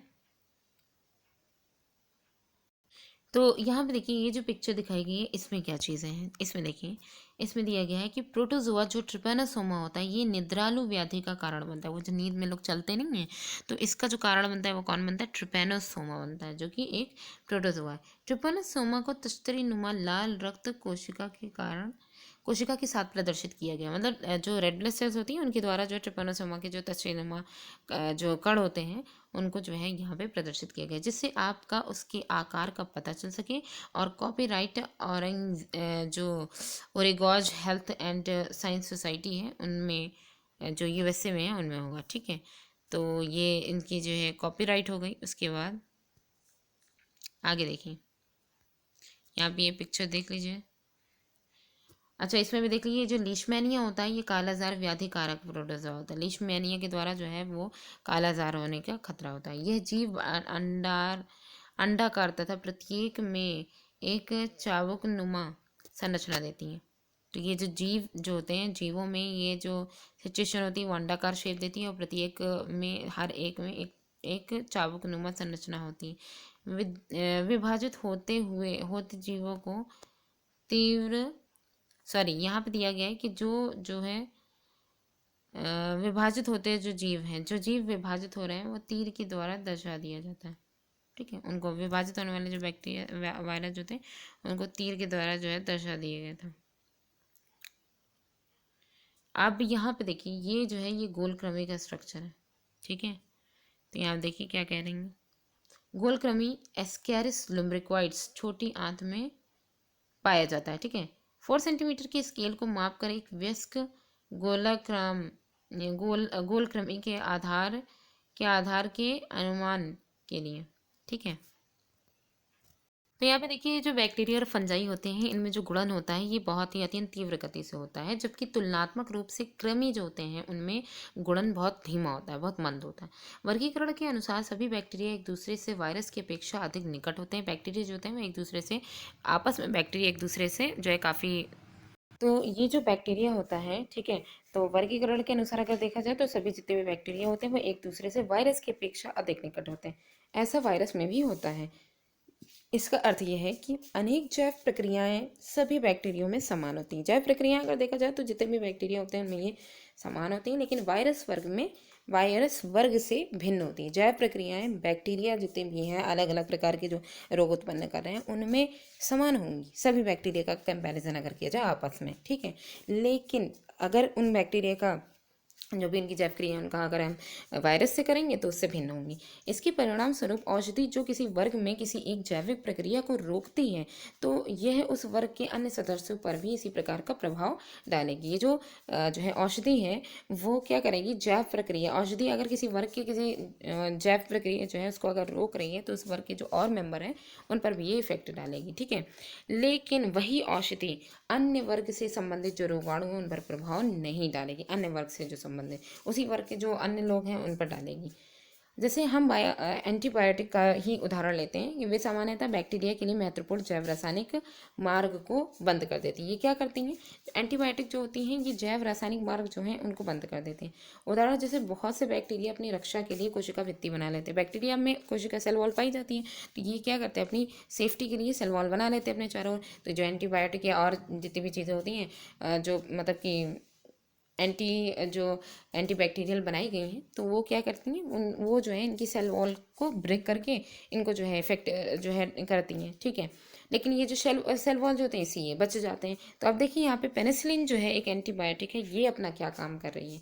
तो देखिए जो पेनिसिलिन है ये एंटीबायोटिक बैक्टीरिया को कोशिका भित्ति बनाने वाली प्रक्रिया को बाधित, मेनली जो पेनिसिलिन है इसका काम ये होता है, कोशिका भित्ति बनाने वाली जो प्रक्रिया होती है इसी को ही बाधित कर देती है। इसके परिणाम स्वरूप बैक्टीरिया कोशिका भित्ति नहीं बना सकते हैं और वे सरलता से मर जाते हैं। कोशिका भित्ति नहीं बना पाते इसलिए वो आराम से मर जाते हैं। मानव की कोशिकाएं कोशिका भित्ति नहीं बना सकती हैं, इसलिए पेनिसिलिन का प्रभाव हम पर नहीं होता है। ठीक है, तो जो है ये जो पेनिसिलिन होती है इसका प्रभाव हम पर नहीं होता है। पेनिसिलिन ऐसे सभी बैक्टीरिया को प्रभावित करेंगे जिनमें, जो पेनिसिलिन है उनकी बात की जा रही है, जिनमें कोशिका भित्ति बनाने की प्रक्रिया होती है। ठीक है, जिन बैक्टीरियाज में कोशिका भित्ति बनाने की प्रक्रिया होती है या जिनमें भी, ठीक है, उन्हीं पर ही पेनिसिलिन वर्क करेगी। वो मेनली जो कोशिका भित्ति बनाने की जो प्रोसेस होती है उसी को ही बाधित कर देती है। इसी प्रकार बहुत से एंटीबायोटिक बैक्टीरिया बैक्टीरिया की अनेक स्पीशीज़ को प्रभावित करते हैं, ना कि केवल एक स्पीशीज़ को। तो इसलिए कह सकते हैं कि बहुत से एंटीबायोटिक जो होते हैं वो अलग अलग प्रकार के अलग स्पीशीज़ की जो बैक्टीरिया हैं उनको प्रभावित करते हैं, ना कि केवल एक ही स्पीशीज़ को। लेकिन वायरस में ऐसा मार्ग नहीं होता है। यही कारण है कि कोई भी एंटीबायोटिक वायरस संक्रमण पर प्रभावकारी नहीं है। अगर देखा जाए एंटीबायोटिक जो है वो सिर्फ बैक्टीरिया को इफेक्ट करती हैं, वायरस पे इसका कोई रोल नहीं है। यदि हम खांसी जुकाम से प्रेरित जो ग्रस्त हैं तो एंटीबायोटिक लेने से रोग की तीव्रता अथवा उसकी समय अवधि कम नहीं होती है। चूँकि हम जानते हैं कि जो खांसी जुकाम है ये एक संक्रमित बीमारी होती है, तो ये जो है इससे हम इसकी जो समय अवधि मतलब हम चाहें कि अगर हमारे खांसी जुकाम है तो हम ये चाहें कि हम जो एंटीबायोटिक्स हैं उन्हें हम ले लें। ठीक है, उसके बाद ये सही हो जाए। तो एंटीबायोटिक्स का काम क्या होता है, एक तो सेल वॉल बनाना बंद कर देती हैं, दूसरी जो बैक्टीरिया वगैरह जो होते हैं उनकी स्पीड को कम कर देती हैं, उनके काम करने को कम कर देती हैं। इससे फिर वो धीरे धीरे मर जाते हैं। ठीक है, तो वही है कि उसकी समय अवधि को कम। यद्यपि यदि वायरस संक्रमित खांसी जुकाम के साथ बैक्टीरिया संक्रमण होता है, वायरस जो होता है वायरस संक्रमित खांसी जुकाम के साथ बैक्टीरिया संक्रमण होता है, तब एंटीबायोटिक का उपयोग लाभदायक होता है। लेकिन फिर भी एंटीबायोटिक बैक्टीरिया संक्रमण पर ही उपयोगी होगा, ना कि वायरस संक्रमण पर। ठीक है, तो इसलिए जो एंटीबायोटिक है वो किसके लिए काम करेगा, जो बैक्टीरिया हैं बस उन्हीं के लिए। नेक्स्ट हेडिंग है रोग फैलाने के साधन कौन है। आखिर ये जो रोग हैं ये फैल कैसे कैसे रहे।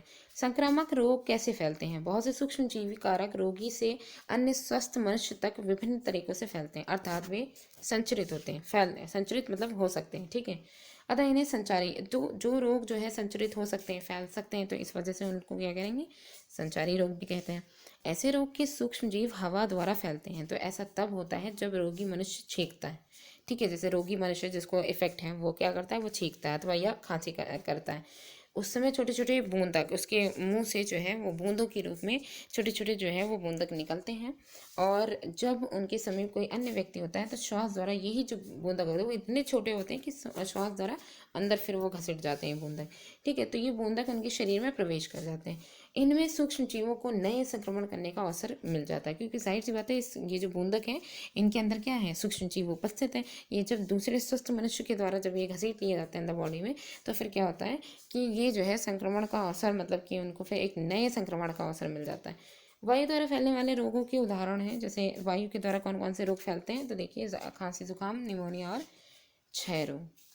हम सभी ने ऐसा अनुभव किया होगा कि जब हम किसी खांसी जुकाम से ग्रस्त व्यक्ति के पास बैठते हैं तो हमें भी खांसी जुकाम आ जाता है। जहाँ पर अधिक भीड़ होगी वहाँ पर हवा द्वारा फैलने वाले जो रोग हैं उनमें भी, मतलब कि हवा द्वारा फैलने वाले जो रोग भी हैं वो भी अधिक होंगे।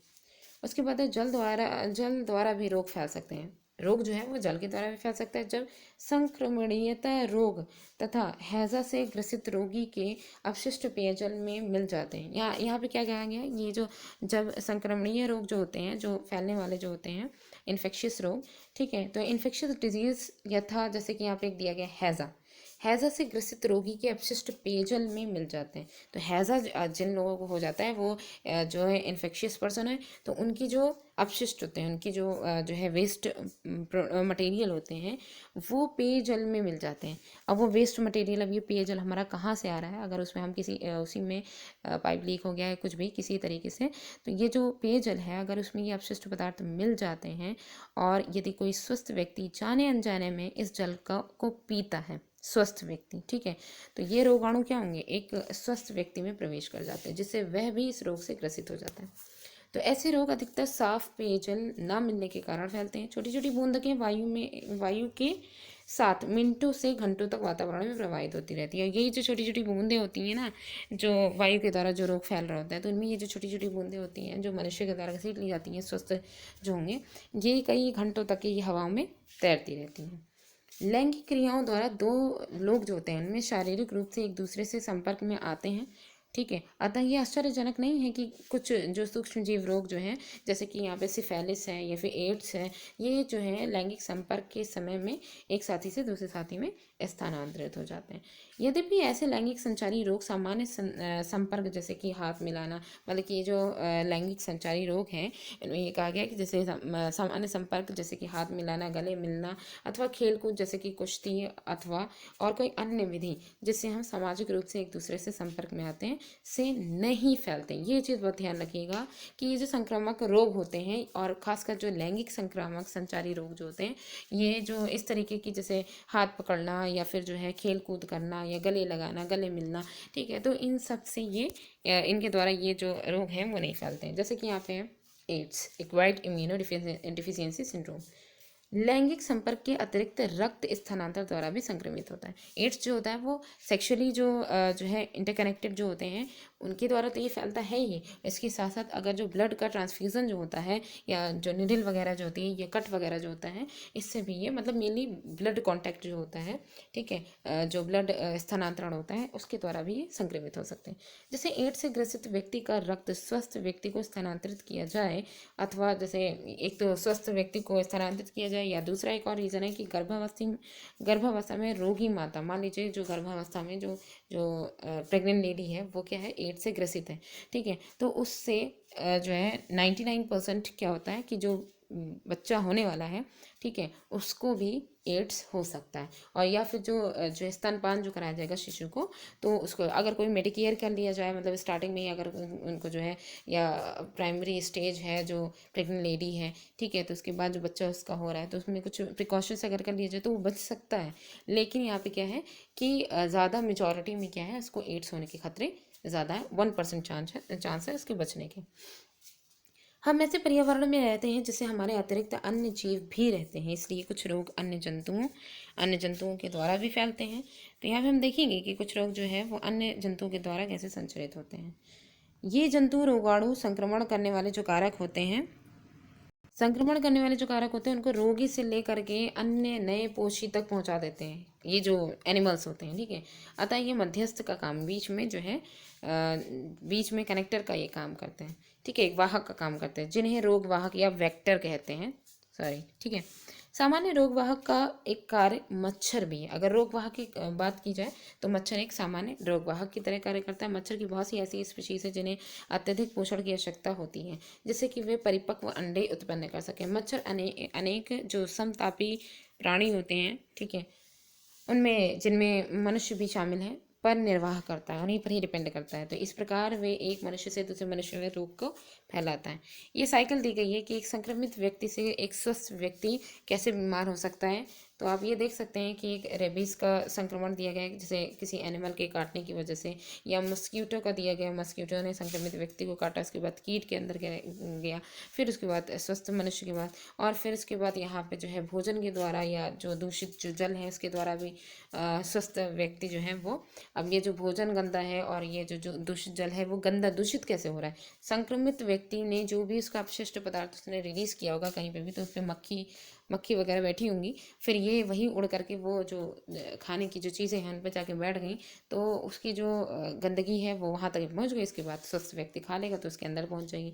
फिर यही कपड़ा और ये जो है परोक्ष संपर्क यहाँ पे दिखाए गए, और वायु के द्वारा भी दिया गया, ये व्यक्तिगत संपर्क दिखाया गया। तो इस तरीके से जो है एक जो संक्रमित व्यक्ति है, ठीक है, उससे एक जो स्वस्थ व्यक्ति है वो कैसे जो मतलब ये एक नेचुरल और सामान्य तरीके दिखाए गए संक्रमण के, रोग के फैलने के, ठीक है।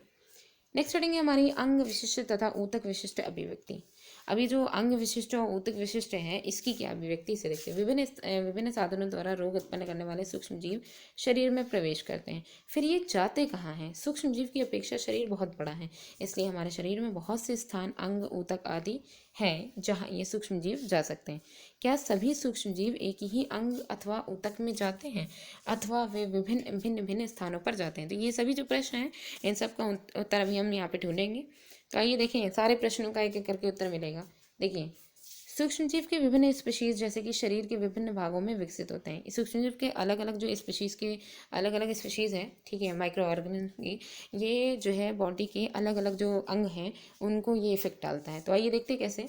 ऐसा चुनाव उनके प्रवेश के स्थान पर निर्भर करता है। ये जो चुनाव है कि अलग अलग पोर्शन पर तुम उनको जा करके इफेक्ट करो, तुम उनको जा करके इफेक्ट करो, ये उनके जो स्थान है उस पर निर्भर करता है। तो इसका जो चुनाव है, जैसे यदि ये हवा से नाक द्वारा प्रवेश करें, अगर मान लीजिए कोई जो माइक्रो ऑर्गेनिज्म है जो हवा के द्वारा नाक से मतलब प्रवेश कर रहे हैं बॉडी में, तो ये किसको इफेक्ट डालेंगे, ये फेफड़ों में सीधे जाएंगे और फेफड़ों को इफेक्ट डालेंगे। ठीक है, ऐसा बैक्टीरिया से होने वाला जो क्षय रोग होता है, जो टीबी होता है, उसमें ऐसा होता है। ठीक, दूसरा, यदि ये मुंह के द्वारा प्रवेश करें तो आहार, अब जाहिर सी बात है मुंह के द्वारा क्या चीज़ प्रवेश करेगी, या तो पानी जाएगा या भोजन जाएगा। ठीक है, तो वो क्या होगा, आहार नाल में ये रहेंगे, सारे बैक्टीरिया जो भी होंगे वो किस में जाएंगे, आहार नाल में जाएंगे। तो उनसे कौन सा रोग हो सकता है, तो टाइफाइड रोग उत्पन्न करने वाले बैक्टीरिया जो है सीधे उनकी बॉडी में चले जाएंगे। अथवा ये यकृत में, अब ये जो टाइफाइड जो है उत्पन्न करने वाले जो बैक्टीरिया वो उनकी बॉडी में जाएंगे, उसके बाद यकृत में वहाँ से जाएंगी, जैसे कि हेपेटाइटिस बैक्टीरिया जो पीलिया का कारण बनता है। तो अब जाहिर सी बात है ये पीलिया वगैरह जो होता है वो भी तो ये दूषित जल और दूषित पानी इन्हीं सब से ही तो होता है। तो ये जो है यकृत में जाते हैं, यकृत को इफेक्ट करते हैं, लिवर जो होता है उसको इफेक्ट करते हैं, उसके बाद हेपेटाइटिस जो है हो जाती है, हेपेटाइटिस बी हो या सी हो, तो ये जो है बैक्टीरिया तो वही जो है क्या, पीलिया का कारण बनता है। ठीक है, फिर आगे देखिए, जैसे लेकिन सदैव ऐसा नहीं होता है। तो ये जो यहाँ पे हमने देखा जल और जो है वायु की तरह हम लोगों ने देखा कि अलग अलग जो बॉडी हैं उनको इफेक्ट कर रहा है, लेकिन ये जो है ये कंडीशन हमेशा नहीं होती।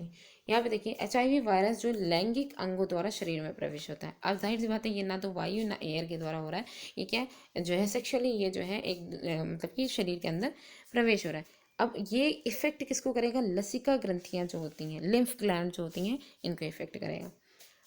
तो यहाँ पे देखिए, मलेरिया उत्पन्न करने वाले सूक्ष्म जीव जो मच्छर के काटने से शरीर में प्रवेश करते हैं वे यकृत में जाते हैं, उसके बाद लाल रुधिर कोशिकाओं में आ जाते हैं, यकृत में जाकर के लिवर में जाते हैं, उसके बाद रेड ब्लड सेल जो होती हैं इसमें आ जाते हैं। इसी प्रकार जापानी मस्तिष्क ज्वर जो होता है, जापानी जो मस्तिष्क ज्वर होता है वो उत्पन्न करने वाला वायरस भी मच्छर के काटने से ही शरीर में पहुँचता है, लेकिन यह मस्तिष्क को संक्रमित करता है। ठीक है, जिस ऊतक अथवा अंग पर सूक्ष्म जीव आक्रमण करता है, रोग के लक्षण तथा चिन्ह उसी जो है उसी पर ही निर्भर करते हैं। ये फेफड़ों पर आक्रमण होता है तब लक्षण, तब जब अगर ये सूक्ष्म जीवों का आक्रमण कहाँ पर हो रहा हो, लंग्स पर हो रहा हो, तो जो है इफेक्ट क्या पड़ता है, तब खांसी अथवा कम सांस आना होगा, खांसी आने लग जाएगी और कम सांस आएगी, सांस लेने में दिक्कत होगी, कफिंग होगी, ये सारी चीज़ें हो जाएंगी। यदि यकृत पर आक्रमण होता है तब क्या हो जाएगा, पीलिया हो जाएगा, हेपेटाइटिस हो जाएगी।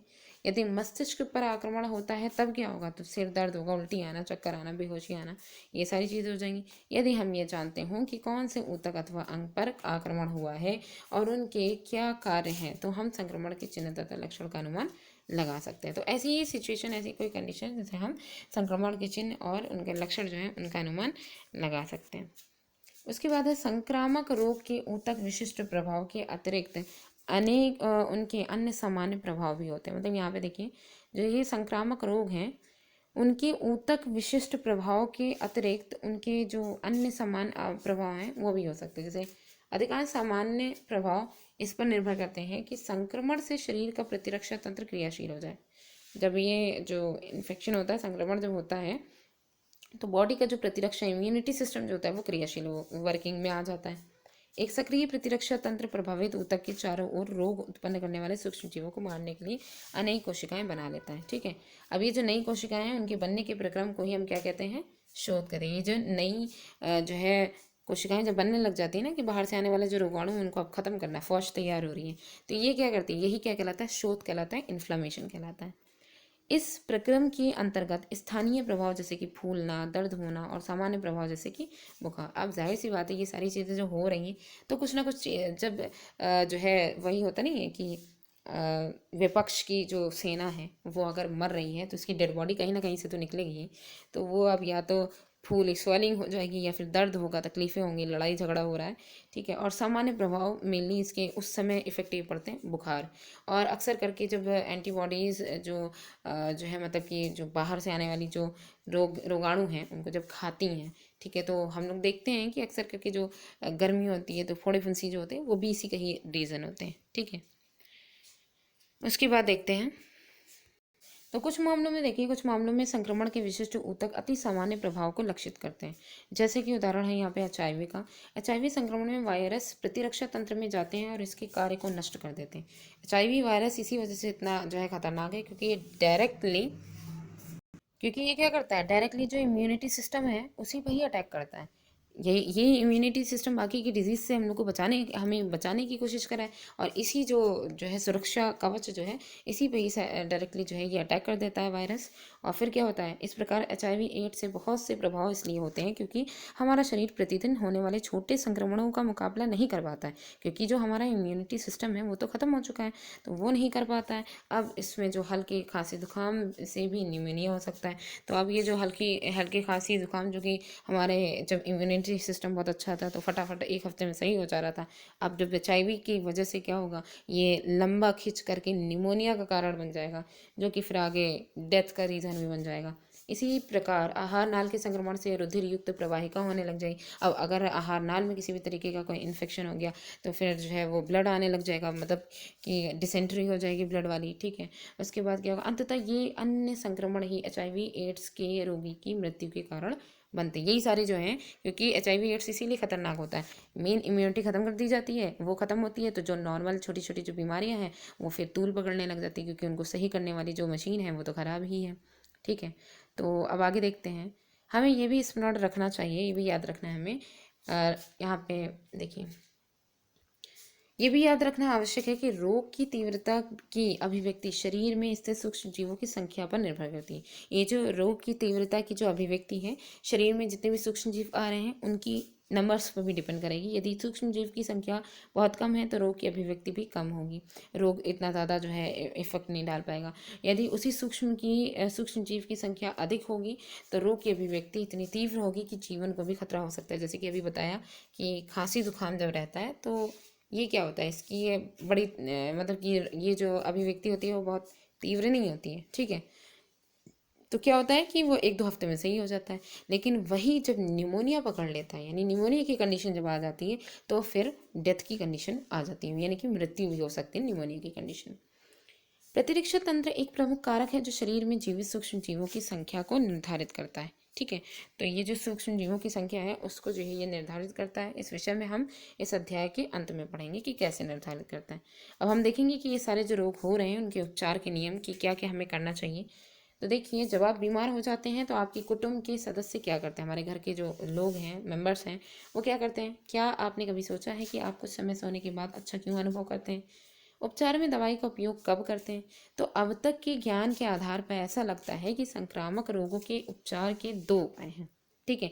एक तो ये होगा कि रोग के जो प्रभाव को कम कर दें, और दूसरा ये होगा कि रोग के कारण को वो समाप्त कर दें, या तो प्रभाव को कम कर दें या डायरेक्टली ख़त्म ही कर दें, ठीक है। तो जो पहला उपाय है उसके लिए हम ऐसा उपचार करते हैं जिससे लक्षण जो सिम्टम्स हमारे हैं वो कम हो जाते हैं। लक्षण प्रायः शोथ यानी इन्फ्लामेशन के कारण होते हैं। अब ये लक्षण किसके द्वारा दिखते हैं, जब इन्फ्लामेशन होता है, वो जब बढ़ने लग जाता है तभी ये जो सिम्टम्स हैं वो हमें दिखने लग जाते हैं, ठीक है। उदाहरण के लिए हम बुखार, दर्द अथवा दस्त में को कम करने के लिए, जी ये जो बुखार और दर्द और जो दस्त वगैरह हो रहे हैं, यानी कि डिसेंट्री वगैरह जो हो जाती है, उसके लिए दवाई का उपयोग करते हैं। हम आराम कर ऊर्जा का संरक्षण कर सकते हैं। अब ऐसी सिचुएशन में हमने दवाई का यूज़ भी किया, उसके बाद हमने थोड़ा रेस्ट ले लिया, तो हमारी जो ऊर्जा है उसका संरक्षण भी हो गया, जो हमारे स्वास्थ्य में सहायक होगी। लेकिन इस प्रकार के लक्षण आधारित उपचार स्वयं में संक्रामक सूक्ष्म जीवों को समाप्त नहीं करेंगे। अब क्या है कि इस प्रकार के जो लक्षण आधारित उपचार हैं वो स्वयं में जो संक्रामक सूक्ष्म जीव हैं उनको समाप्त नहीं करेंगे और रोग ठीक नहीं होगा, इसलिए हमें सूक्ष्म जीवों को मारना ही पड़ेगा। मतलब कहने का है कि पहली जो विधि है वो यहीं पे ही लूज हो जाएगी कि रोग को कम कर दिया जाए। अब रोग को हम कम कर रहे हैं, फिर जैसे ही थोड़ी कमी होगी फिर वो उभर करके चला जाएगा, उससे अच्छा है उसको जड़ से ही खत्म कर दो ना। तो वही है, हम सूक्ष्म जीवों को कैसे मारते हैं। सूक्ष्म जीवों को मारने की एक विधि है कि औषधियों का उपयोग करना। पहले तो विधि यही हो जाएगी कि और मेडिसिन आप यूज़ कीजिए और इसके बाद जो है उनको मार दीजिए। हम पहले ही पढ़ चुके हैं कि सूक्ष्म जीव विभिन्न वर्गों में आते हैं, जैसे कि सूक्ष्म जीव किस किस फॉर्म में हो सकते हैं, वायरस के फॉर्म में, बैक्टीरिया के फॉर्म में, फंजाई के फॉर्म में और प्रोटोजोआ के फॉर्म में। जीवों के प्रत्येक वर्ग में कुछ आवश्यक जैव रासायनिक जैव प्रक्रियाएं होंगी जो इस वर्ग के लिए विशिष्ट होंगी और अन्य वर्गों में नहीं होंगी। तो ये प्रक्रियाएं नए पदार्थ बनाने के विभिन्न चरण अथवा श्वसन में हो सकती हैं। इन मार्गों का उपयोग हम नहीं करते हैं, ये जो मार्ग हैं इनका प्रयोग हम नहीं करते हैं। उदाहरण के लिए जैसे हमारी कोशिकाएं ऐसे प्रक्रम से नए पदार्थ बना सकती हैं जो बैक्टीरिया के प्रक्रम से भिन्न हो। मतलब हमारी कोशिकाएं जो हैं उनका प्रक्रम अलग होगा और वो उनसे जो है नई पदार्थ बना लेंगी।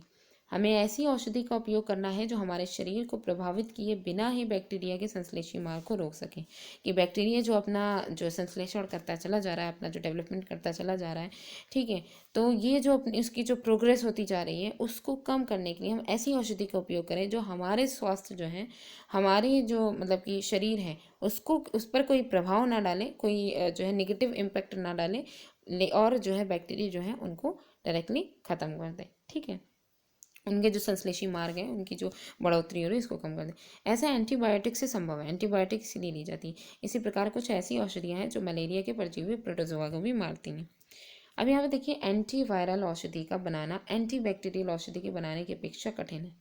अभी तक भी बहुत से ऐसे जो है डिजीज़ हैं जिनमें हम एंटीवायरल जो औषधि हैं वो बनाना अभी बहुत मुश्किल है। एंटीबैक्टीरियल तो बन गई लेकिन जो वायरल हैं उनको बनाना बड़ा मुश्किल है। इसका कारण ये है कि बैक्टीरिया में अपनी जैव रासायनिक प्रणाली होती है, जबकि जो वायरस होते हैं वो अपनी जैव रासायनिक प्रणाली उनकी बहुत कम होती है। ये बल्कि जो जिस शरीर में चले जाते हैं उसकी जो सेल है, उसका जो सेल स्ट्रक्चर है उनका मतलब पूरा पूरा खाली रहता है, इनका डीएनए रहता है, वायरस का डीएनए रहता है, वायरस की प्रोटीन रहती है। वायरस का जो डीएनए रहता है वो मेनली जिस होस्ट सेल होती है उसकी जो है उसकी पूरी सेल को वो खुद यूटिलाइज कर लेता है। वायरस हमारे शरीर में प्रवेश करते हैं और अपनी जीवन प्रक्रिया के लिए हमारी मशीनरी का ही उपयोग करते हैं। इसका अर्थ यह है कि आक्रमण करने के लिए अपेक्षाकृत कम वायरस विशिष्ट लक्ष्य होते हैं। आक्रमण करने के लिए जो कम वायरस विशिष्ट लक्ष्य होते हैं, इन सीमाओं के बावजूद प्रभावशाली एंटीवायरल औषधियाँ भी उपलब्ध हैं। उदाहरण के लिए जैसे HIV संक्रमण को नियंत्रित करने की औषधि। HIV संक्रमण जो है इसको कैसे हम कंट्रोल कर सकते हैं, तो इसके लिए देखिए, तो अब यहाँ पे आएगा निवारण के सिद्धांत। तो देखिए, अभी तक हमने ये पढ़ा था कि किसी व्यक्ति में कोई रोग हो तो कोई रोग है तो संक्रमण कैसे कैसे छुटकारा मिल सकता है। संक्रामक रोगों से छुटकारा पाने के लिए 3 कठिनाइयाँ हैं। पहली ये कि यदि कोई एक बार बीमार हो जाए तो उनके शारीरिक कार्यों को बहुत हानि होती है। अगर एक बार कोई जो है बड़ी बीमारी से बीमार हो जाता है तो उसके शारीरिक कार्य जो है उनमें काफ़ी हानि होती है और वे फिर पूरी तरह स्वस्थ नहीं होते हैं। दूसरी यह कि उपचार में लंबा समय लग सकता है, अर्थात सही उपचार होने पर भी रोगी को बिस्तर पर लंबे समय तक आराम करना पड़ सकता है। तीसरा यह कि संक्रमित रोगी अन्य व्यक्ति के रोग को फैलाने का स्रोत बन जाए। इससे उपरोक्त इससे पहले ये आप कठिनाइयाँ जो है और बढ़ जाएं, इसलिए रोगों का निवारण और उसका मतलब कि रोगों का निवारण उपचार से अच्छा है, ठीक है, उसका निवारण ही डायरेक्टली कर डालिए। हम रोगों की निवारण कैसे करते हैं, इसकी 2 विधियाँ हैं, तो आइए देखते हैं कौन कौन सी हैं। पहली तो है इसकी सामान्य विधि, दूसरी रोग विशिष्ट विधि है। संक्रमण से बचने की सामान्य विधि रोगी से दूर रहें, पहली चीज़। इससे हम संक्रामक जीव जो सूक्ष्म जीव हैं उनसे बचाव कर सकते हैं। दूसरी है यदि हम उनकी फैलने की विधियों को जानते हैं तो हमें बड़ी सुगमता होती है कि ये जो रोग है वो फैल कैसे रहा है। अगर उसकी हम विधियों को जानें तो हमें बड़ी आसानी होती है। जैसे कि पहली विधि यहाँ पे देखिए, वातोड़ यानी वायु के द्वारा फैलने वाले जो है सूक्ष्म जीव हैं उनके बारे में। तो वायु के द्वारा जो है फैलने वाले जो सूक्ष्म जीव हैं उनसे बचाव के लिए हम खुले स्थानों में रहें। भीड़ भरे स्थान जो है उनमें ना जाए, क्योंकि भीड़ में कई सारे अलग अलग तरीके के लोग होंगे, अलग अलग तरीक़ों के लोगों को अलग अलग हो सकता है, वायु संबंधी बहुत सारी बीमारियां हो सकती हैं, ठीक है, तो इस वजह से भीड़ में ना जाएं। जलोट यानी जल द्वारा जो फैलती हैं सूक्ष्म जीवों से बचने के लिए हम साफ जल पिएं। इसके लिए आप पानी में इससे सूक्ष्म जीवों को मारने के लिए उपाय कर सकते हैं। रोगवाहक सूक्ष्म जीवों से बचने के लिए हमें साफ पर्यावरण में रहना चाहिए। ऐसे वातावरण में मच्छर उत्पन्न नहीं होते, अर्थात संक्रामक रोगों से बचने के लिए स्वच्छता आवश्यक है। तो मेन इंपॉर्टेंट बात यही है कि संक्रामक रोग से अगर हमें बचना है तो हमें स्वच्छता रखना ज़रूरी है, ठीक है, हमें साफ सफाई रखना ज़रूरी है, आवश्यक है। पर्यावरण से संबंधित विषयों के अतिरिक्त संक्रामक रोग से बचने के और भी अन्य सामान्य नियम हैं। नियमों की बात करने से पहले हम एक प्रश्न पूछते हैं जिसकी ओर अभी तक हमारा मतलब कि अभी तक ध्यान नहीं गया है। तो प्रायः यहाँ पे देखते हैं, प्रायः प्रतिदिन संक्रमण से मतलब हम जो है वो प्रतिदिन संक्रमण से गुजरते हैं। यदि कक्षा में कोई विद्यार्थी खांसी जुकाम से पीड़ित है तो ऐसा संभव है कि उसके आसपास के विद्यार्थी भी संक्रमित हो जाएं, लेकिन हम सभी वास्तव में रोग से पीड़ित नहीं होते हैं। ऐसा क्यों नहीं होता है? इसका कारण है हमारे शरीर में स्थित प्रतिरक्षा तंत्र जो रोगाणुओं से लड़ता है। मेनली इसका सबसे बड़ा रीज़न यही है, ये जो इम्यूनिटी सिस्टम है वही रोगाणुओं से लड़ता है। तो जिसका जितना ज़्यादा स्ट्रांग होगा वो उसको कोई इफेक्ट ही नहीं पड़ेगा। हमारे शरीर की विशिष्ट कोशिकाएं होती हैं जो रोगाणुओं को मार देती हैं, और हमारे शरीर में जैसे ही कोई संक्रामक रोगाणु आता है ये कोशिकाएं सक्रिय हो जाती हैं। यदि ये उन्हें मार देती तो हमें रोग नहीं होगा, ठीक है। तो यही जो प्रतिरक्षी कोशिकाएं होती हैं संक्रमण को फैलने से पहले ही से समाप्त कर देती हैं। ये जो प्रतिरक्षी कोशिकाएं होती हैं, ये क्या होती हैं, जो संक्रमण है, ठीक है, उसको फैलने से पहले ही उसे समाप्त कर देती हैं। जैसे कि हमने पहले देखा है कि यदि रोगाणुओं की संख्या नियंत्रित हो जाए, अगर कंट्रोल्ड हो जाए, तो रोग की अभिव्यक्ति बहुत कम हो जाएगी, रोग इतना ज़्यादा इफेक्ट नहीं डालेगा। अर्थात संक्रामक रोगाणुओं से संक्रमित होने का अर्थ यह नहीं है कि हमें कोई विशेष बीमारी हो, ठीक है। तो मतलब कि उनका कंट्रोल होना ये नहीं है कि हमें हमें कोई विशेष बीमारी होगी, ठीक है। तो देखिए, गंभीर संक्रामक रोग प्रतिरक्षा तंत्र की असफलता को इंगित करता है। अगर कोई संक्रामक रोग, कोई ऐसा इन्फेक्शियस डिजीज हुई है जो बहुत ही ज़्यादा स्ट्रांग है, बहुत ही ज़्यादा गंभीर है, तो वो सिंपली वो हम यही कह सकते हैं कि हमारा जो इम्यूनिटी सिस्टम जो है वो कमज़ोर हो गया है, इस वजह से हमको ये बीमारी लगी। प्रतिरक्षा तंत्र हमारे शरीर में स्थित अन्य तंत्रों की अपेक्षा सफल नहीं होगा यदि हमें पर्याप्त भोजन तथा पोषण प्राप्त न हो। इसलिए संक्रामक रोगों से बचने के लिए दूसरी मूल आवश्यकता है कि उचित मात्रा में सबके लिए भोजन की उपलब्धता। भोजन की उपलब्धता जो है ये उचित मात्रा में होनी चाहिए। ये जो क्रियाकलाप है इसमें मेनली आप चेक कर सकते हैं अपने जो है आसपास के एरिया में, कि हमें अपने मोहल्ले में एक सर्वे करना है। उसके द्वारा हम क्या करेंगे कि परिवारों से, जो हमारे आसपास के जो परिवार है, 10 परिवार ले लेंगे, उनसे बात करेंगे जिनका रहन सहन उच्च स्तर का है, जो अच्छी प्रकार रहते हैं, और 10 ऐसे परिवार लेंगे जो लोग आपके अनुमान के अनुसार गरीब हैं। इन दोनों परिवारों के बच्चे मतलब कि इनमें बच्चे भी होने चाहिए जिनकी आयु 5 वर्ष से कम हो, लेकिन प्रत्येक बच्चे की ऊंचाई मापों और आयु लिखें तथा एक ग्राफ बनाएं। क्या वर्ग में कोई अंतर है? यदि हाँ तो क्यों? यदि उनमें कोई अंतर नहीं है तो आप यह निष्कर्ष निकालते हैं कि स्वास्थ्य के लिए अमीरी तथा गरीबी का कोई महत्व नहीं है। तो ये सारी चीज़ें हैं, अब आगे हम देखेंगे इसी में ही। देखिए, ये जो संक्रमण होता है उससे बचने की सामान्य विधियाँ, विशिष्ट विधियाँ क्या हैं? सामान्य विधियाँ हैं ये सारी, और फिर अब हम पढ़ेंगे, क्योंकि दो विधि हम लोगों ने पढ़ी थी ना, तो सामान्य विधि तो हो गई, ठीक है। दूसरी विधि जो विशिष्ट विधि है वो क्या है? ये प्रतिरक्षा तंत्र के विशिष्ट गुणों से संबंधित है, जो प्रायः रोगाणुओं से लड़ते रहते हैं। इसे समझने के लिए उदाहरण लिए, ठीक है। इन दिनों सारे विश्व में चेचक नहीं है। अब अगर प्रेजेंट टाइम में देखा जाए तो चेचक एक बहुत नॉर्मल डिजीज़ हो गई है, लेकिन 100 वर्ष पहले चेचक महामारी बहुत थी, ठीक है। चेचक के द्वारा महामारी बहुत होती थी। तो ऐसी स्थिति में लोग रोगी के पास आने से डरते थे, क्योंकि उन्हें डर होता था कि उन्हें भी चेचक ना हो जाए। लेकिन एक ऐसा भी वर्ग था जो चेचक से नहीं डरता था। वह वर्ग चेचक के जो रोगी हैं उनकी सेवा करता था, क्योंकि यह वह वर्ग था जिन्हें बहुत भयानक चेचक हुआ था, लेकिन फिर भी जीवित रहे। लेकिन उनकी शरीर पर चेचक के बहुत से दाग थे। अर्थात यदि आपको एक बार चेचक हो जाए तो आपको जो है चेचक रोग पुनः होने की संभावना नहीं होती। इसलिए एक बार रोग होने पर उसी रोग से बचने की ये एक विधि है, ठीक है। दूसरी है एक ऐसा, ये विशिष्ट विधि के अंतर्गत आ गया ना, कि जो है एक बार रोग हो गया तो अब आप जो है उसी रोग से पीड़ित जो व्यक्ति है उसकी आप मदद कर सकते हैं, क्योंकि आपको वो चीज़ दोबारा नहीं होगी।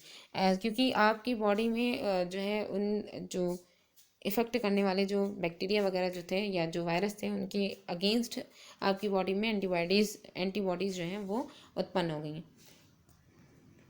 तो ऐसा इसलिए होता है कि जब रोगाणु प्रतिरक्षा तंत्र पर पहली बार आक्रमण करते हैं तो प्रतिरक्षा तंत्र रोगाणुओं की प्रतिक्रिया करता है और फिर इसका विशिष्ट रूप से स्मरण कर लेता है। जब पहली बार अटैक होता है तो ये जो है उनकी प्रतिक्रिया करता है, और फिर जो भी उनका जो एक्शन जो भी होता है उसको पूरी तरीके से स्मरण कर लेता है, याद कर लेता है कि किस तरीके से वो जो आने वाला जो वायरस या बैक्टीरिया जो भी था उसने कैसे अटैक किया था, क्या यूज़ किया था। इस प्रकार जब वही रोगाणु उससे मिलता जुलता रोगाणु वही या फिर उससे मिलता जुलता रोगाणु संपर्क में दोबारा आता है तो पूरी शक्ति से उसे नष्ट कर देता है। तो ये जब दोबारा आते हैं ना, तो जो हमारी बॉडी की जो इम्यूनिटी होती है, प्रतिरक्षा तंत्र होता है, वो उसे पूरी पावर के साथ उसे पूरी तरीके से नष्ट कर देता है। इससे पहले संक्रमण की अपेक्षा दूसरा संक्रमण शीघ्र ही समाप्त हो जाता है। पहला तो होएगा ही संक्रमण, लेकिन दूसरा वाला जब होगा, फिर से अटैक जब होगा, तो बहुत जल्दी समाप्त हो जाएगा। यह प्रतिरक्षा जो करण है, प्रतिरक्षाकरण के नियम का एक आधार है। अब हम ये कह सकते हैं कि टीकाकरण का सामान्य नियम यह है कि शरीर के विशिष्ट संक्रमण प्रविष्ट करा करके शरीर जो है उसमें विशिष्ट संक्रमण आप प्रविष्ट करवाइए। क्योंकि देखिए जो टीका है उसमें होता क्या है, कोई उसमें औषधि थोड़ी ना डाली जाती। मेनली उसमें यही होता है कि कुछ जो है संक्रमण, जैसे मान लीजिए हम एक एग्जाम्पल दे सकते हैं आपको, कि जैसे मान लीजिए वो चेचक है या फिर हेपेटाइटिस है, ठीक है। हेपेटाइटिस का जो टीका लगता है उसमें कोई औषधि थोड़ी ना डाली जाती है। हेपेटाइटिस जिसकी वजह से, हेपेटाइटिस बी वगैरह जिस बैक्टीरिया की वजह से ये फैल रहा है रोग, उसी का ही थोड़ा सा पार्ट हमारी बॉडी में इंजेक्ट कर दिया जाता है। इस शुरुआती जब हमारी इम्यूनिटी काफ़ी अच्छी होती है, ठीक है, उसे इंजेक्ट कर दिया जाता है। इतनी मात्रा इंजेक्ट की जाती है कि हमारी बॉडी की जो हमारे प्रतिरक्षा तंत्र जो एंटीबॉडीज़ होती हैं वो उसे लर्न कर लेती हैं, उसे स्मरण कर लेती हैं, उसके अकॉर्डिंग अपने आप को मेंटेन कर लेती हैं। फिर अगर हमको किसी भी तरीके से अगर वो हमें इफेक्ट हुआ या कहीं बाहर से काफ़ी मात्रा में अगर हुआ तो हमारे शरीर में ऑलरेडी एंटीबॉडीज़ बनी हुई हैं, ठीक है। तो यही है। तो हम क्या करते हैं कि प्रतिरक्षा तंत्र को मूर्ख बनाते हैं। वह उन रोगाणुओं की नकल करता है जो टीके के द्वारा शरीर में पहुंचते हैं, ठीक है। ये जो रोगाणु हैं, यह वास्तव में रोग नहीं क्रिएट करते हैं, लेकिन ये वास्तव में रोग करने वाले रोगाणुओं को उसके बाद रोग करने से रोकता है, क्योंकि ये एक ट्रेनिंग करवाता है। एक तरीके से देखा जाए टीका जो है हमारी बॉडी के अंदर जो प्रतिरक्षा एंटीबॉडीज जो होती हैं उनकी ट्रेनिंग करवाता है, ठीक है। अब यहाँ पे देखिए प्रतिरक्षक में आप देख सकते हैं, परंपरा के अनुसार भारतीय तथा चीनी चिकित्सकीय तंत्र में कभी कभी जानबूझकर चेचक की पीड़ित व्यक्ति तथा स्वस्थ व्यक्ति की त्वचा को, चेचक से पीड़ित व्यक्ति और जो स्वस्थ व्यक्ति है उसकी त्वचा को आपस में रगड़ते थे। उन्हें इससे ऐसी आशा थी कि इसके कारण से चेचक के मंद रोगाणु स्वस्थ व्यक्ति के शरीर में रोग के प्रति प्रतिरोधक क्षमता उत्पन्न कर देंगे। 200 वर्ष पूर्व एक इंग्लिश चिकित्सक जिसका नाम एडवर्ड जेनर था ने ये पता लगाया कि ग्वाले जिन्हें चेचक हुई थी, ठीक है, ग्वाले जो थे उनको गो चेचक हुई थी, उन्हें महामारी के समय भी चेचक नहीं हुई। उन्हें पहले ही से गो चेचक हो चुकी थी, जब महामारी फैली चेचक से रिलेटेड तो उनको जो है चेचक नहीं हुई। क्यों? गो चेचक मंद रोग था, बहुत धीमा रोग था। जनर ने जानबूझ करके लोगों को गो चेचक दिया, जैसा कि तस्वीर में दिखाया गया। इससे उन्होंने पाया कि अब वे लोग चेचक की प्रतिरोधी हैं। इसका कारण यह है कि चेचक का बैक्टीरिया गौ चेचक के वायरस का निकट संबंधी है, ठीक है। तो लैटिन में जो गाय है उसका अर्थ है वक्का या काउपॉक्स, यानी कि जो गायों में पहले चेचक हुआ होगा तो उसी का ही वो इनके अंदर जो इंजेक्ट हुआ, तो जब महामारी फैली तो इनको जो है चेचक नहीं हो पाए, क्योंकि उससे मिलता जुलता इनके बॉडी के अंदर एंटीबॉडीज ऑलरेडी बन चुकी थी, ठीक है। तो उसका अर्थ है, तो अब यही जो है काऊ है, लैटिन में काऊ यानी गाय का अर्थ होता है वक्का, यानी तथा काउपॉक्स गौचेचक का अर्थ होगा। तो अब हम ये कह सकते हैं कि जो गौचेचक है उसका अर्थ ये होगा वैक्सीनिया, वक्का यानी वैक्सीनिया। इस आधार पर वैक्सीन अर्थात टीका शब्द आया, जिसका हम आजकल उपयोग करते हैं। तो देखिए ऐसे बहुत से टीके आजकल उपलब्ध हैं जो संक्रामक रोगों का निवारण करते हैं और रोग निवारण का विशिष्ट साधन प्रदान करते हैं, जैसे टिटनस है, डिप्थीरिया है, कुकुर खांसी है, चेचक, पीलिया आदि के टीके उपलब्ध हैं, ठीक है। तो यहाँ जो पीलिया है यही एक ऐसा टीका है जिसको हम जो है मतलब कि डायरेक्टली इसको लिक्विड फॉर्म में डायरेक्टली माउथ में इसको जो है पास आउट कर दिया जाता है, ठीक है। और बाकी के जितने भी टीके हैं उसको सिरिंज के द्वारा इंजेक्ट किया जाता है। बाकी के सारे इंजेक्ट होते हैं, ये डायरेक्टली जो है दिया जाता है। ये बच्चों की संक्रामक रोगों से रक्षा करने के लिए सरकारी स्वास्थ्य कार्यक्रम है, ठीक है। उसके बाद देखिए ऐसे कार्यक्रम तभी सफल होते हैं जबकि ऐसी स्वास्थ्य सुविधाएं सभी बच्चों को प्राप्त हों। क्या आप इसका कारण सोच सकते हैं कि ऐसा क्यों होना चाहिए? तो देखिए हेपेटाइटिस के कुछ वायरस जैसे पीलिया होता है पानी द्वारा संचरित होता है, ये मेनली पानी से फैलता है। हेपेटाइटिस ए के लिए टीका उपलब्ध है, लेकिन देश के अधिकांश भागों में जब बच्चों की आयु 5 वर्ष हो जाती है तब तक वह हेपेटाइटिस ए के प्रति प्रतिरक्षी हो चुका होता है। इसका कारण यह है कि वह पानी के द्वारा ही वायरस के प्रभाव में आ चुके होंगे। वो हेपेटाइटिस के जो वायरस है उसके प्रभाव में तो वो आ ही चुके होंगे, लेकिन ऑलरेडी उनकी बॉडी में जो टीके के द्वारा एंटीबॉडीज जो मतलब कि उनके टीके के द्वारा जो प्रतिरक्षी करने के लिए जो भी पदार्थ हैं उनमें ऑलरेडी इंजेक्ट है, उनके बॉडी में एंटीबॉडीज ऑलरेडी पहले से तैयार है, ठीक है। तो इन परिस्थितियों में आप क्या टीका लगवाएंगे? तो मान लीजिए अगर पानी के द्वारा वायरस के प्रभाव में आप आ चुके हैं तो इन परिस्थितियों में क्या आप टीका लगवाएंगे? तो देखिए पहली बार में पहले ही ये बताया गया है कि पहली बार में तो वो इफेक्ट करेगा ही करेगा, लेकिन हो सकता है कि उससे थोड़ा सा जो है कुछ रिलीफ मिल जाए, कुछ आसानी हो जाए, क्योंकि मेडिसिन भी इसमें काम करती है। टीके का काम ये होता है कि बस उस रोग से बचे रहें। तो दोबारा बार अगर ये फिर से अपना प्रभाव को कम कर देगा, बस इसी में ये अपनी मेंटेनेंस बन जाएगी। दोबारा फिर से जब ये अटैक करेगा तब हमारे पास ऑलरेडी हमारी सेना तैयार होगी, ठीक है। तो बस यही है क्रियाकलाप में देखिए, संक्रमित कुत्ते तथा अन्य जंतुओं के काटने से रेबीज वायरस फैलता है। मनुष्य तथा जंतु दोनों के लिए प्रति रेबीज टीके उपलब्ध हैं। तो पता करो कि आपके पास पड़ोस में स्थानीय प्रशासन रेबीज को फैलने से रोकने के लिए क्या कर रहा है। क्या ये उपाय पर्याप्त है? यदि नहीं तो आप इसको सुधारेंगे कैसे? आप अपना सुझाव दीजिए।